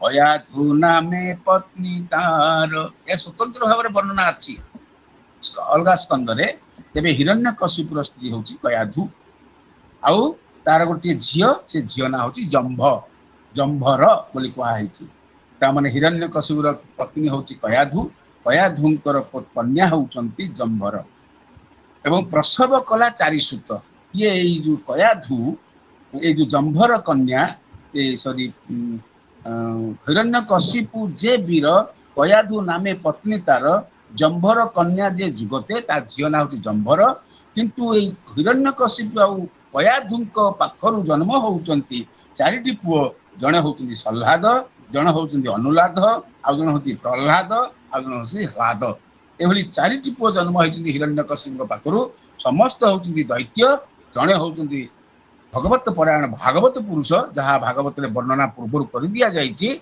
से होउचंती भागवत पुरुष प्रह्लाद प्रह्लाद ह्लाद अर्थात जल्लाद कहले एक भगिनी अर्थात किए ना जंभर एवं तत्सहित एक भगिनी ताहंकर ता ना होची सिंहिका कहार भौणी ना संलाद अनुलाद प्रह्लाद ह्लाद यही चारि पुओंक सहित सिंहिका बोली भौणीटी को नहीं चारिटी पुओ गोटे कन्यार बापा बो बापा माँ होउचंती हिरण्यकशिपु आ कयाधु एवं यही प्रसंग रे आउ टिके व्याख्या मध्य कथाटी अच्छी ताहा होउची आउ गोटे प्रसंग जो सिंहिका नामटी जार राहु जे कुमर ताहार अर्थात सिंहिका ये जो विशेष करी हिरण्यकशिपु आ कयाधुंक पाखरु जन्म नौचंती चारि पुओ सल्लाद अनुलाद प्रह्लाद ह्लाद एवं जो भौणीटी अच्छी सिंहिका ए सिंहिकार पुओ होची राहु एवं राहु जे ताहार कुमर जन्म विप्रचित्ति वीर्यर विप्रचित्ति आउ सिंहिका विप्रचित्ति आउ सिंहिकांक विप्रचित्ति औरसरु सिंहिकांक गर्भरु जन्म होचंती राहु आउ अमृत पाने चक्रधर अमृत पाया एठी मध्ये अच्छी स्वतंत्र भाव में वर्णना हबो ताहा होची समुद्र मंथन कथा ये जो दुई भाई हेले दुई भौणी पाखरु कश्यप ऋषि पाखरु जो दिति और दिति हेले ए दितिंकर पुओ माने हे गले असुर ही गले बा दैत्य ही गले आ अदिति पुत्र माने हे गले देवता आ घोर तपस्या करिवार साधना थिला दिति पुत्र मानकर कारण माँ बतई देथिला जे देख पिला माने तुम माने जे देवता माने बड़ कुट कपट करिवे आमे माने तो चली जीवु संसार रो तुम माने निजको रक्षा कर ना माँ निजको किमिति रक्षा करा जाई पारे ना घोर तपस्या कर शंकर भगवान को तमे निजे तंकर आसन तंकु ध्यान करी तंकु जप तप करी तंकु संतुष्ट कराओ आ जेते कुछ साधना करा जाई पारे कुछ साधना रत हेकरी तुमे ब्रह्मा बल रे बलियार हुओ ये थिला माँ कयाधुंकर अनुरोध ये थिला माँ दितिंकर अनुरोध सही अनुरोध रे विशेष भाव जेते बेले समुद्र मंथन है ए समुद्र मंथन रे भगवान तो जहाँ विशेष भाव रे कहा जाए जे भगवान कहते सब किसी मूल कारण जमी भागवत रे कहा जाइछि जे प्रसंगटी होती जे आमे लौकिक कथार मध्य कहू दैव दौड़ी मनीष गाई जेणिकी टाणई तेणिकी जाई दैव होची दौड़ी ए जीव होची छार मात्र। आउ जेमिति मध्य भागवत रे कहा जाईछि जे भगवान जहाँ करती जेमिति कहा जाईछि प्रसंगटा मन पड़ुनी तेबे कथाटी होची मुर्गी नचाए नरहरि ए पदटी जेमिति ହେଇଛି ठीक सेही भली भाव रे भगवान जहाँ चाहिछन्ति ताहा हबो। फलरे अमृत को असुर माने पाई देले कारण से माने अधिक बलवान देवता मान पाखरु एवं देवता मानकर सदा सर्वदा ध्यान रत भगवान को उद्देश्य रे एवं असुर माने असुर मान विशेष भाव रे कश्यप ऋषिଙ୍କ पाखरु जन्म होई ऋषि गर्भरु जन्म होउचंती तांका पाखरे दैवत्व अच्छी पुणी दैत्यत्व मध्य अच्छी एथि पई अमृत पियाई न देबा पई कौशल करी राहुर चक्र रे सुदर्शन भगवान निजे चक्रधर चक्र रे छेदिले ता शिर फल जे दुईटा हला अमृत पाने जे न मला राहु और केतु दिउ रूप हला। भागवत रे 18 अध्याय रे से कथा होला जे भगवान निजे स्वयं अमृत पान रे इच्छा करी राहु जेते बेले जानि परिला जे हमकु ठकी किरी अमृत पियाई देउ नाहंती छेतिकी बेले भगवान सुदर्शन चक्र रे राहुर मुंड को छेचनी किंतु से तो अमृत पाई देछि ना सूत्र अमृत पाई देथिबारु से दुई भाई रे विभक्त हो गला जणी होछि राहु और जण केतु ये किए ये होचंती किए ना दीति पुत्र एमाने असुर कुल तेबे जो आसीगला प्रसंग आसुची जो कहा जाइछि जे हिरण्यकशिप और कयादंकु पाखु जन्म हेतिबा सल्लाद अनुलाद प्रहलाद और ह्लाद ये चारि पुओ तन्मध्यरु विशेष भाव में सल्लादर पत्नी होची कृति तार पुओ होची पंचजन आउ धमनी पत्नी जे ह्लादर द्वितीय पुओ जो ह्लाद आसुची ए ह्लादर पत्नी होची किए ना धमनी एवं तार दुई पुओ जन ना होची बातापी आ जन ना होची उल्लुक एवं तत्सहित अगस्ती पेटे मेष रूपे जे भस्म होइला स्वरूपे किए से ना अनुलाधर सुर्मिया पत्नी अनुलाध आ गोटे पुओ अच्छी जे द्वितीय पुत्रटी अच्छी अनुलाध ये अनुलाधर सुर्मिया बोली कहुई ता पत्नी ना सुर्मिया आउ बास्कल महिष एबेनी बास्कल महिष एबेनी तार पत्नी तीनटा कथा ताले सुर्मिया बास्कल महिष आउ जो चतुर्थ पोटी जो तृतीय पोटी अच्छी ता ना प्रहलाद ये प्रहलाद विशेष भाव में सुप्त विरोचन पुओ विरोचनकर पुत्र होती प्रहलाद एवं देवी ताहार पत्नी नाम प्रहलाद पत्नी नाम होची देवी आउ ताहार बड़ी जे कुमर ताहार ना प्रहलाद पुत्र प्रहलाद औरसरु देवी गर्भरु जन्म होती बड़ी ए बड़ी बामन प्रसंग परवर्ती आपनकर विशेष भाव में अष्टम स्कंद रे बड़ी बामन प्रसंग आसीबो किंतु एठी ठिके ठिके षष्ठ स्कंदर 18 अध्याय जेते बेले कहउचंती दितिंक पुत्र मानक प्रसंग रे कहा होची एठी अदितिंक पुत्रंक प्रसंग आसुनी तेबे बळी होची किए ना प्रहलाद विरोचनर पुत्र प्रहलादर पुत्र होची बळी आउ त्रैलोक विख्यात से वीर बळी जहांकर गुरु होची शुक्राचार्य आउ सदा सर्वदा यज्ञ रे आउ सदा सर्वदा ई भागवत पुरुष मध्य प्रहलादंक परी अण ना ठारे हेला तार बाण आदि सत कुमर आउ विशेष भाव में बाण शब्दटी आसुची अन्य अध्याय मध्य वर्णना अछि बाण कहले बाणासुर प्रसंग आसुची बाणर प्रताप जे तेज पछे कहिबा महाराज दुईटी कथा पछे कहिबो बोली कहिले गोटे होची वामन भगवान का प्रसंग आउ गोटे होची बाणासुर प्रसंग ये आसीबो विशेष भाव में जेते बेले कृष्ण पुत्र मानक प्रसंग आसीबो बाणासुर कन्या उषाहरण प्रसंग आसीबो तेबे बाण आराधी ईश्वर को लभिला गण प्रभुत्व को आ पूर्व पालक कोई हर अद्यापि अच्छंती जहार ये बाणासुर प्रसंग रे वर्णना अछि आउ दीतिरत नय मरुत चत्वारिंश नवधिक जो प्रसंगटी आम प्रथम रू कहूले मरुतगण संपर्क में जानिबा पाई से द्वितीय पुत्र एठी आसुचंती द्वितीय पुत्र प्रसंग मरुत प्रसंग चत्वारिंश नव अधिक चत्वारिंश चारि 34 ଜନ୍ମ ନିକଟେ ବଜ୍ରେ ହାଣି ଦେବତା କଲେ ଚକ୍ରପାଣି। ଏଭଳି ଗୋଟେ ପ୍ରସଙ୍ଗ ଆସୁଛନ୍ତି। ରାଜା ପରୀକ୍ଷିତ ବାଜ ଆରମ୍ଭ ହେଲା। କେମନ୍ତେ ଅସୁର ସ୍ୱଭାବ ଛାଡ଼ିଲେ ଭୋମୁନି କହିବ। ପରୀକ୍ଷିତ ମହାରାଜ କହୁଛନ୍ତି, କାରଣ ପରୀକ୍ଷିତ ମହାରାଜଙ୍କୁ ତ ଅଭିଶାପ ହେଇଛି, ତକ୍ଷକ ଦଂଶନ କରିବ 7 ଦିନ ଭିତରେ। ଆଜ୍ଞା, ବ୍ରାହ୍ମଣ ମାନଙ୍କୁ ସାବଧାନ ଥିବେ। ବ୍ରାହ୍ମଣ ଦେବତା ବୋଲି କହୁଥିବେ। ତାଙ୍କର କଣ ଶ୍ଲୋକ ପାଠ ଦରକାର, ଶ୍ଲୋକ ପାଠ ଅଛି କି ନ ଅଛି ଆପଣ କହିବେନି। ବ୍ରହ୍ମକୁଳରେ ଯେ ଜନ୍ମ ହେଇଛନ୍ତି, ସବୁ ପ୍ରତି ଆପଣ ସାବଧାନ ନ ହେଇପାରନ୍ତି, କିନ୍ତୁ ବ୍ରହ୍ମବିତ୍ ବା ବ୍ରହ୍ମବିତ୍ ହୁଅନ୍ତୁ ନୁହନ୍ତୁ, କିନ୍ତୁ ବ୍ରହ୍ମ ଉପବୀତ ଧାରଣ କରୁଥିବାକୁ ସାବଧାନ ଥିବେ। ନହେଲେ ବିଶେଷ ଭାବରେ ଆପଣ ବା ଆମେ ଦଣ୍ଡିତ ହବା ବା ଇତର ଜନିକି ଯିବାର ସମ୍ଭାବନା ଅଛି, ବା ବିଶେଷ ଭାବରେ ଯାହାକୁ କୁହାଯାଏ ଆମର ପାପ ହବ। ଆଉ ଗୋଟିଏ କଥା ହବ, ଯାହାକୁ କହନ୍ତି ବିଶେଷ ଭାବରେ ଆମର ଆତ୍ମିକ ଅକଲ୍ୟାଣ ହବ। ବ୍ରାହ୍ମଣ ଦେବତା ମାନଙ୍କର ଯେତେ କଲ୍ୟାଣ ପ୍ରାପ୍ତି ହେବେ, ସେତେ ସୌଭାଗ୍ୟ ହବ, ଭଗବାନ ଖୁସି ହେବେ। ତେଣୁକରି କହିଲେ ରାଜା ପରୀକ୍ଷିତ ତ ରାଜାଙ୍କୁ ତ କିଭଳି ଭାବରେ କଳି ପ୍ରବେଶ କରିବ ବୋଲି କୌଶଳ ପ୍ରୟୋଗ କରିଥିଲା। ସେ କୌଶଳରେ ଋଷିଙ୍କ ବେକରେ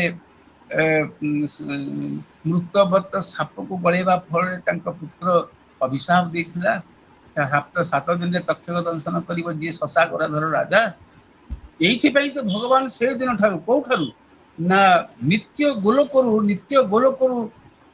ବିଚକ୍ଷଣ ନାମକ ପକ୍ଷୀକୁ ଅମର କଥା ଶୁଣେଇଛନ୍ତି, ଏବଂ ସେ ଅମର ଗୁମ୍ଫାରୁ ମଧ୍ୟ ସେ ଶୁଣିଛି। ମୃତ ଅବସ୍ଥାରୁ ସେ ଜୀବନ ପାଇଛି। ଏହା ହଉଛି ଭାଗବତ। ସେଇ ଶୁକମୁନି ଯିଏ ହଉଛନ୍ତି ବିଶେଷ ଭାବରେ ବିଚକ୍ଷଣ ନାମକ ଶୁକ ପକ୍ଷୀ, ସିଏ ହଉଛନ୍ତି ସୁଖଦେବ ଭାବରେ ଜନ୍ମ ହଉଛନ୍ତି। ଭଗବାନ ତାଙ୍କୁ ସ୍ୱରୂପ ପ୍ରଦାନ କରିଛନ୍ତି। ତେଣୁକରି ପରୀକ୍ଷିତ ମହାରାଜଙ୍କ ପାଖରେ ଭାଗବତ କହିବା ଦ୍ୱାରା ପରୀକ୍ଷିତଙ୍କ ପାଖରେ ଯୋଉ ବ୍ରହ୍ମ ଅଭିଶାପ ଥିଲା, ସେ ବ୍ରହ୍ମ ଅଭିଶାପ ଦୂର ହଉଛି। କିନ୍ତୁ କହୁଛନ୍ତି ସୁଖଦେବଜୀ ମହାରାଜ କହୁଛନ୍ତି, ହେ ପରୀକ୍ଷିତ,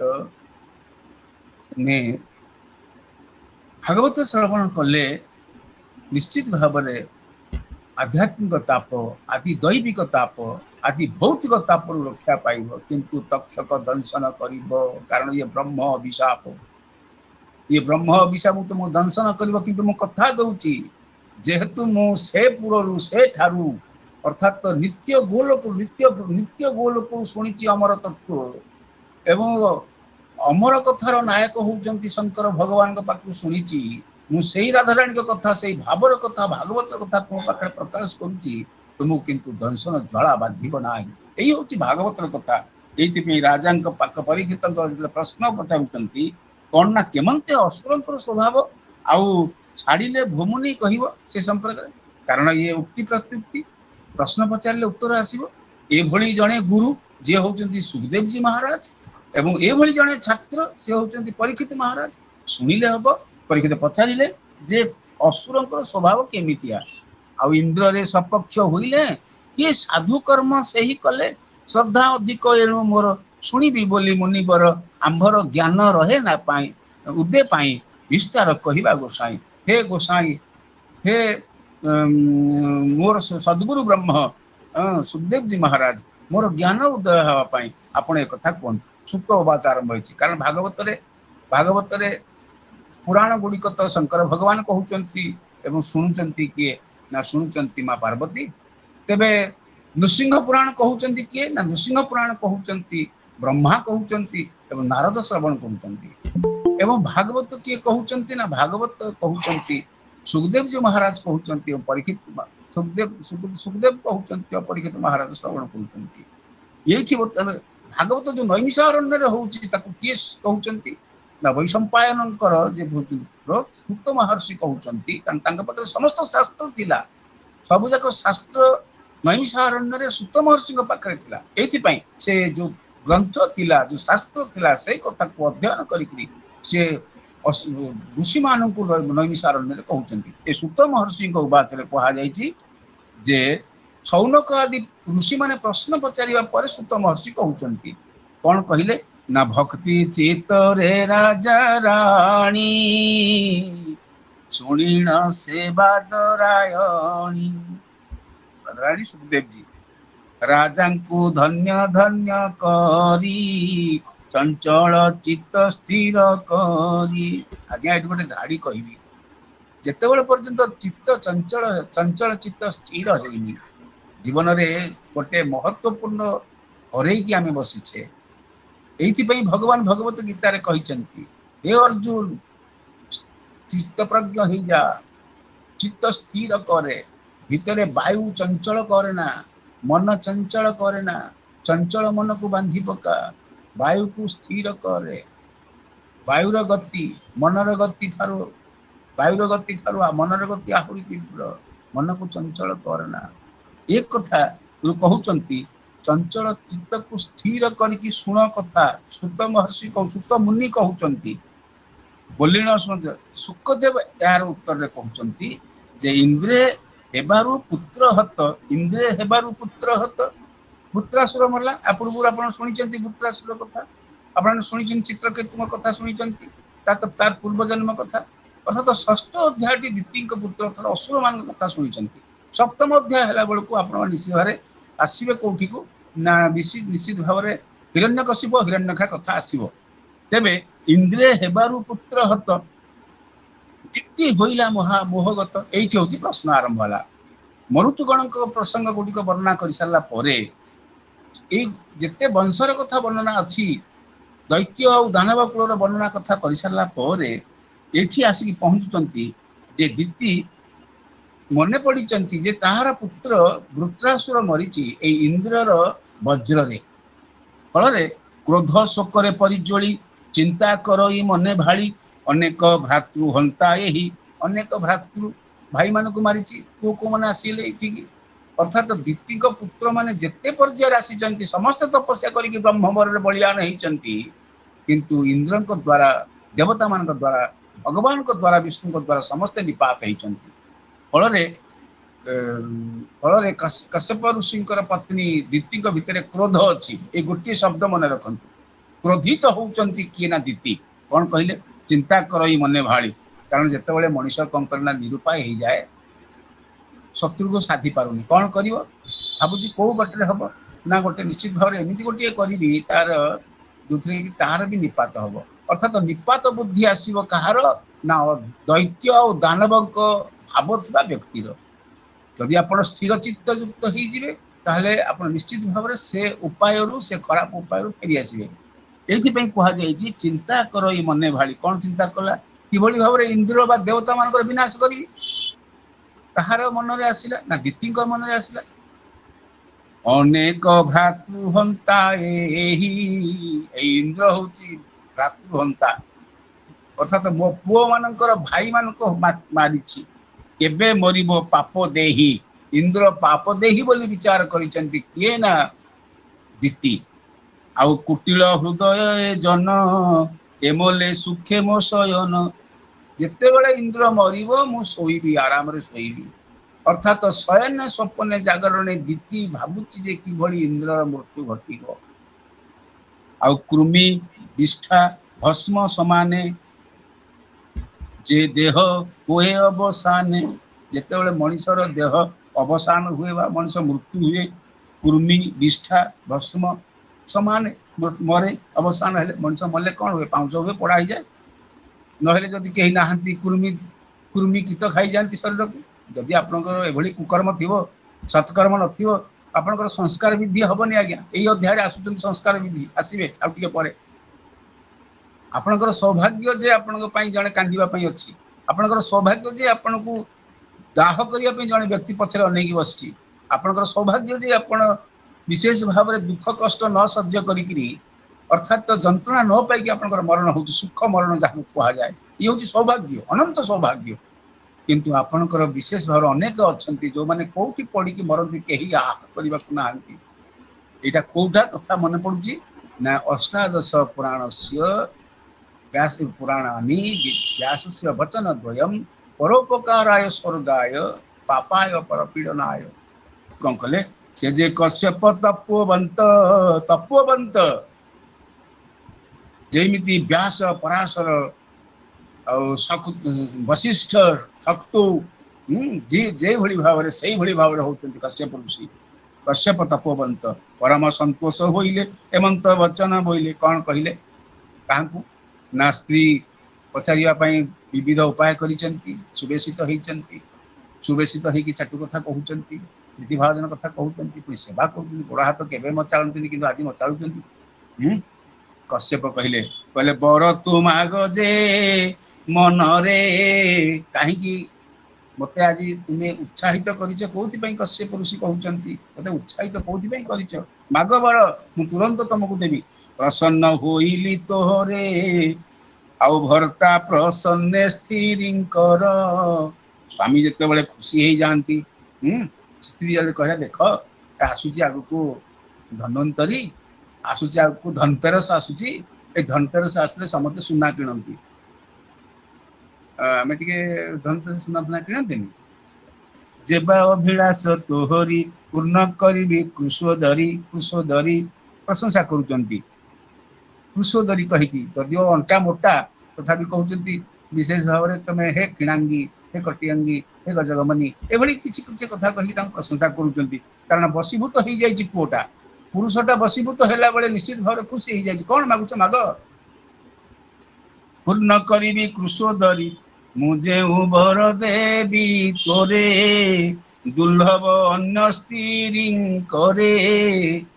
ଅନ୍ୟ ସ୍ତ୍ରୀ ଲୋକମାନେ ପାଇନଥିବେ ମ, ତାଙ୍କର 13 ସ୍ତ୍ରୀ ଅଛନ୍ତି, ଅଦିତି ଠାରୁ ଆରମ୍ଭ କରିକି ଶେଷ ପତ୍ନୀ ପର୍ଯ୍ୟନ୍ତ କେହି ପାଇନାହାନ୍ତି। କୁହ ଦିତି ତମେ ମତେ ଆଜି ପ୍ରସନ୍ନ କରିଦେଇଛ, ସୁନ୍ଦର କି ତୁମେ ମୁଣ୍ଡ ଫୁଣ୍ଡ କୁଣ୍ଡେଇକିରି ମୁହଁ ପାଉଡର ଫାଉଡର ଲଗେଇକିରି ମତେ ପ୍ରସନ୍ନ କରିଛ, ମାଗ ବର।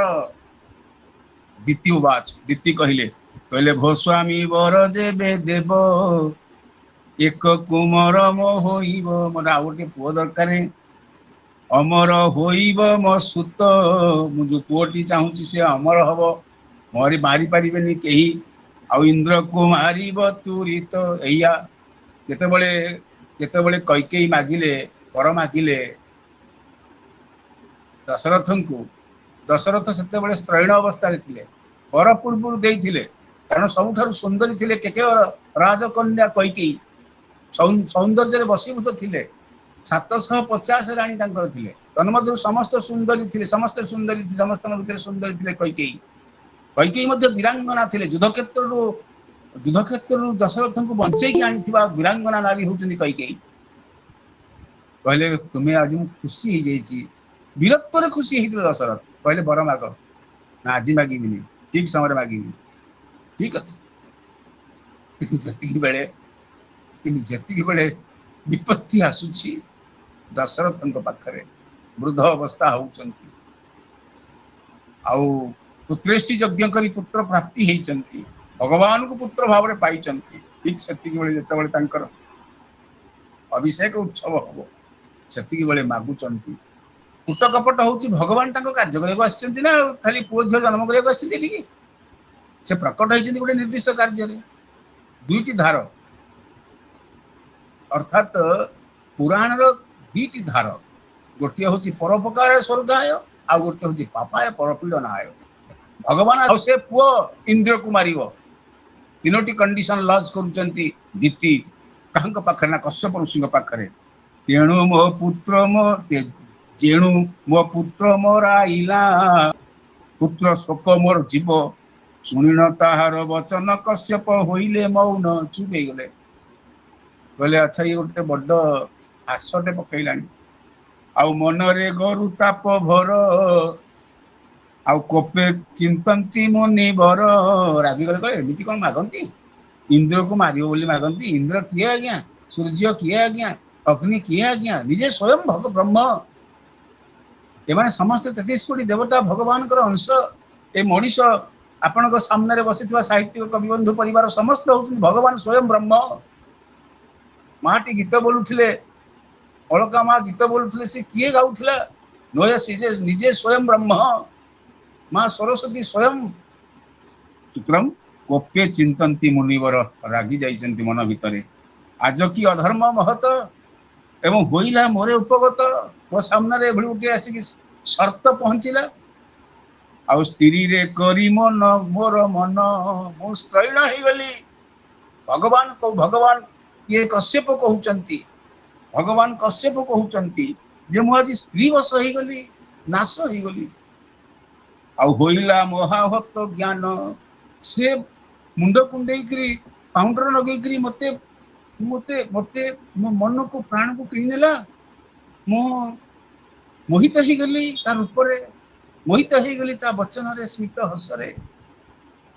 ए कथा हतज्ञान होउचंती किए ना कश्यप ऋषि एवं कठिन घोर नरक रे निश्चय पड़ी भी अंतरे निजे निजे चिंता करुचंती जे जो ऋषि एभली स्थिर एवं जम नियम आसन प्राणायाम प्रत्याहार प्राण ध्यान धारणा समाधि अष्टांग योगी से अष्टांग योगी टिके अपांग चाहानी रे एभली एभली एभली स्त्रैण हो गली। हतज्ञान मोर हो गला, नरक रे पड़ी कारण ये तो मुझे देवी से तो मागिची माने मते दबाक पड़ो। निश्चय पड़ी भी अंतरे, निश्चय पड़ी भी अंतरे अंतकने जीवन शेष कौन पड़ी ना नरक रे पड़ी। स्त्री कि अबाय दोष स्त्री स्वभाव अविश्वास भगवान कहते आज्ञा भगवत भागवत कहूँ स्त्री कि अबाय दोष स्त्री लोक कौन दोष स्त्री स्वभाव अविश्वास मन रे कौन कल्पना अच्छी से कौन मागिदेव विचार न करी पुरुष दे दिए पुरुष वशीभूत हो जाए। ये हूँ स्त्रीलोकर स्वभाव। अबोध मुहि जे पामर निजको निजको निजे को धिकार करुचंती कश्यप ऋषि प्रजापति स्वयं निजको धिकार करुचंती। धिक हे जन्म मोर मो जन्म हवा धिक हो गला। मु संयमता छाड़ी गोटे स्त्रीर वशीभूत हो गली ता पाउंडर ता मुंड कुंडा देखिक तार अपांग चाहानी रे शबद पंकज जे सन स्त्री मानकर बदन गोटे जननी गोटे भगिनी रूप से सत्वगुणी से रजगुणी से पुणी तम गुणी से निजे माँ महालक्ष्मी से निजे माँ दुर्गा माँ काली और से होची माँ सरस्वती। ये भली गोटे अवस्था आसिक पहुंची कांगपाना कश्यप ऋषि पाखे पहुंची। प्रिय नाही के स्त्री क्षणिक बुद्धि जार स्त्री लोक मान गुण गुड़ा कौ स्त्री लोक मान ना तम गुणी स्त्री लोक मान एते बड़ विपत्ति सृष्टि करि पारंती से मानक उद्देश्य रे श्रीमद् भागवत महापुराण रे कुहा होची स्वकार्य अर्थे जे मारंती पुत्र भ्रातर निज पति करी जे अछि अंगीकार देवी बोलिवर बड़ा उपाय नहीं मोटू कथा नहीं जाइए। हार दशरथ कांदुचंती हारे विधाता मते कौन कलु रे कौन कलु कलंकिनी बोली कहि जेतले कहि कहूँ हारे विधाता मोर पुत्र रामचंद्र को वनवास दी मोर आत्मा सी मो आत्मा चली जीव ठीक से भली कश्यप ऋषि कांदुचंती किंतु मु कथा दे बर प्रदान कर देछि बर दबा को हम जहाँ वाक्य कुआ जाए ताकू संसाधन करा जाए यहाकू देवी बोली बर मोहर वाक्य मिथ्या कहीं मु मिछ कहे नाही सत्य वचन तार निजे स्वयं प्रजापति आ मोहर वाक्य मिथ्या कहीं इंद्र तो बध योग्य नही मो वाक्य मिथ्या हो कारण इंद्र बध हेब नाही।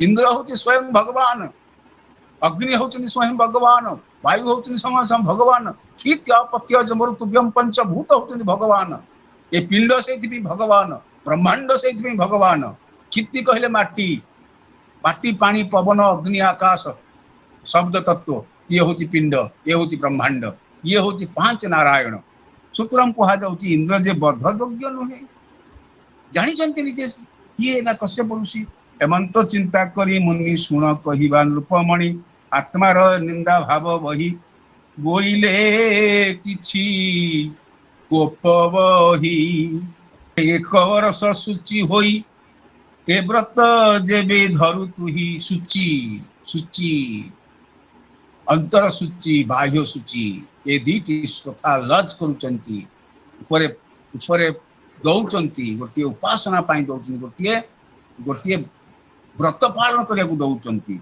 आ किंतु व्रतर विघ्न हेले देवंक मित्र हेब भले जदि तुम व्रत कोठी विघ्न हो जाए ताले सी कौन हम ना मित्र हो देवता मान मित्र से हो आउ दीति उवाच दीति कहले गोस्वामी दृढ़ धरी गोस्वामी व्रत धरी बही विधान कहवा बुझाई यस जदि मो पुओ जन्म हम स्वार्थ बुद्धि हाँ मोर पुओ हम स्वामी को तो बुझेदेला स्वामी तो जहाँ कहे ताहा निश्चित भाव हम ब्रह्मा विष्णु महेश ऊर्ध्व रहते मो स्वामी कश्यप ऋषि ये जहाँ कहे ताहा निश्चित भाव हम जदि कहे ध्वंस हो जाओ इंद्र से ध्वंस भी होदी कहे हे विष्णु ध्वंस हो जा सी भी ध्वंस हो ए विश्वास अच्छी कहां दीदी कहले आचार्य दौरान प्राणी की हिंसा न करिब कौन सी प्राणी की हिंसा करिब ना एक क्रोध रे साप को न देव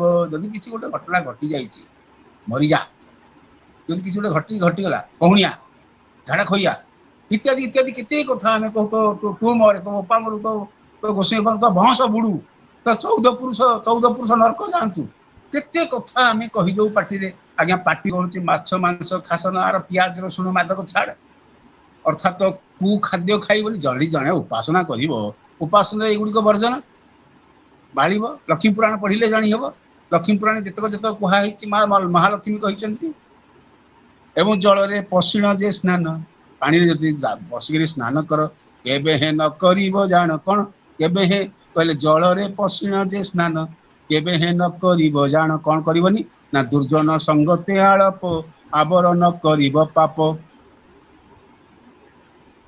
खोलिब नाही केश खोलिब नाही सत्वरे असंभाल होई केबे हे बाहरिब नाही अर्थात घर भितर तरतर होमती बाहर चिंता कर जीव कबाट ताला केते सूचीबाई कथा गुड़ी कहुई सूची केते गुड़ी सूक्ष्म कथा गुड़ी कहुई आउ अधौत आर्द्र पद जेबे पाद अधा धोईकि आसबनी पादटा संपूर्ण धोइबा हम बहुत पिला दिन में आम घर को स्कूल पाठ पढ़ी आसू जो पाद को धो मो माँ कही अरे देख पथपटे गोटी लगे ओदा माँ कौन हम अधा अधा पाद धोले कौन हम ना शनि से बाटे पशि जाइए ते दुख देवे पादटा आउ धोइलु मुझे धोइबी तू धोइलु आग आसिक गोड़ में पानी ढालिक धोईदेव कहीं शनि मो पुओ हईराण कर दिन मन अच्छी पाद धोइला बेले माँ कही पाद धोइला बेले पूरा पाद धुआई कि नहीं लक्ष्य करने हम आज भागवत जहाँ ही पढ़िले आज से साहित्य कवि बंधु परि पाखे कृतज्ञता जनाऊे जे धाड़ी धाड़ी कि पद भितर आम कथा गुड़िक आसुचे शीघ्र सारी गोटे कथा तेबे अधौत आर्द्र पद जेबे शयन न करिब तेबे ये आर्द्र पदरे पादरे अधौत पादरे शोइब नाही आ उत्तर पश्चिम को शिर उत्तर दिग को पश्चिम को मुंड करके शोइब नहीं आ शयन उभय संध्यारे किसी दिन तक यूट्यूब से दौथा दक्षिण दिग को मुंड कर पूर्व दिग को मुंड कर पश्चिम दिग को मुंड कर आम घरे कहले अरे पश्चिम दिग को मुंड कर कहूँ मुझे तुम शुणनी जहाँ शास्त्र कर उत्तर पश्चिम को शिर उत्तर दिग को पश्चिम दिग को मुंड करके शोइबनी शयन उभय संध्यार संध्या समय शोइबनी उलग्न भाव शयन लंगड़ा होती शोइबनी एते न करिया चरण किए कहते दीप्ति कहते एते न करिया चरण आउ धौत वस्त्र परिधान ओदा लुगा पिंधिकी रही सूची होइब अनुक्षण सब समय सूची हम जदि एमती कहू कहू दांत हाथ बाजिगला हाथ को धोइब जदि अर्ण रोषे होची अर्ण धरी हाथ को धोइब ये व्रत छिद्र जाई छिद्र पाई निकटे मोहि मिल तुम व्रत जिते खंडन हो गला मुझे आसिक पहुँचली गर्भ छेदिली आत्म अर्थे विचार नाही धर्म पथे गर्भ को 7 खंड करी छेदिली धर्म न विचारी 7 कुमरे हेले जात एक को कली 7 तेबे हे न मले एक ही कारण ये तो कश्यप ऋषिंकर पुत्र होचंदी ना केही मलेनी ये तो संशय बड़ होई आ सेवारु महापुरुषर आ सिद्धि जे होई छि तुम्भर परमेश्वर आराधना सकल मंगल कारण परमेश्वर आराधना सकल मंगल कारण निरते करंती जे नरे आत्मज्ञानी बोली ताहारे आत्मपद जे भगवान ताहांकु कले आराधन ताहार भोमा तो एबे क्षमा कर स्वभावे बालक मु तोर पुओ ना दीति हंतु कि अदिति हंतु अदितिर पुओ ये दीति माँ हेलेनी ସୁତରାଂ ଶୋଭାରେ ବାଳକ ମୁଁ ହୋଇ ତୁମ୍ଭର ସହିବା ଯୋଗାଇ ମୃତ୍ୟୁ ରୁହେ ଯେବେ ତୁମରେ ରହିଲେ ତୁମ୍ଭର ଭାଗ୍ୟରେ। ସୁଖଦେବଙ୍କ ଉବାଚ ଆଜ୍ଞା ମାଗିଣ ସୁନାଶିର। ସୁନାଶିର ମାନେ ଇନ୍ଦ୍ର ଆଜ୍ଞା ମାଗିକି ଶୁଦ୍ଧ ଭାବ ଘେନି ମନର ମରୁତୁ ଗଣକୁ ଘେନିଲେ ଆନନ୍ଦେ ଦିତିଙ୍କି ନ ମିଲେ। ଏବଂ ତ ସହିତ ଶୁଣ ରାଜନ ଚୂଡ଼ାମଣି ସ୍ୱର୍ଗକୁ ଗଲେ ବଜ୍ର ପାଣି। ଆଉ ଏ ପ୍ରଶ୍ନ କଲୁ ତୁ ଆମ୍ଭରେ କହିଲି ଜନହିତେ ସାରେ ମଙ୍ଗଳ ମରୁତଙ୍କ ଜନ୍ମ। ଏ ମରୁତ ହଉଛନ୍ତି ଦିତିଙ୍କର ପୁତ୍ର। ଈଶ୍ୱର ମହିମା କଥନ ବୋଲଇ ବିପ୍ର ଜଗନ୍ନାଥ ଦେବ ସୁରଙ୍କ ଚରିତ। ଇତି ଶ୍ରୀମଦ୍ ଭାଗବତେ ମହାପୁରାଣେ ପରମହଂସ ସଂହିତାୟାମ୍ ଷଷ୍ଠ ସ୍କନ୍ଧେ ମରୁତୁ ଉତ୍ପତ୍ତି କଥନମ୍ ନାମ ଅଷ୍ଟାଦଶ ଅଧ୍ୟାୟ। ଜନ୍ମ ପ୍ରସଙ୍ଗରେ ଦିତି ମାର ଯେଭଳି ଭାବରେ କଥା, କଶ୍ୟପ ଋଷିଙ୍କର ଯେଭଳି ଭାବରେ କଥା, ଇନ୍ଦ୍ରଙ୍କର ଯେଭଳି ବିନତି, ଇନ୍ଦ୍ରଙ୍କର ଯେଭଳି ଭାବରେ ସେହି କଶ୍ୟପ ପୁତ୍ର ମାନଙ୍କୁ ମରୁତ ଭାବରେ ଗ୍ରହଣ କରିନେଇଥିଲେ ଏବଂ ଇନ୍ଦ୍ରଲୋକରେ ସ୍ଥାନ ଦେଇଥିଲେ ବା ଦେବଲୋକରେ ସ୍ଥାନ ଦେଇଥିଲେ। ଏ ପ୍ରସଙ୍ଗଟି ମୋତେ ଉଚ୍ଚକିତ କରିଛି। ଆପଣମାନଙ୍କ ପାଖରେ ମୁଁ କୃତଜ୍ଞତା ଜଣେଇକି ରହୁଛି। ଜୟ ଜଗନ୍ନାଥ, ଜୟ ଜଗନ୍ନାଥ, ଜୟ ଜଗନ୍ନାଥ।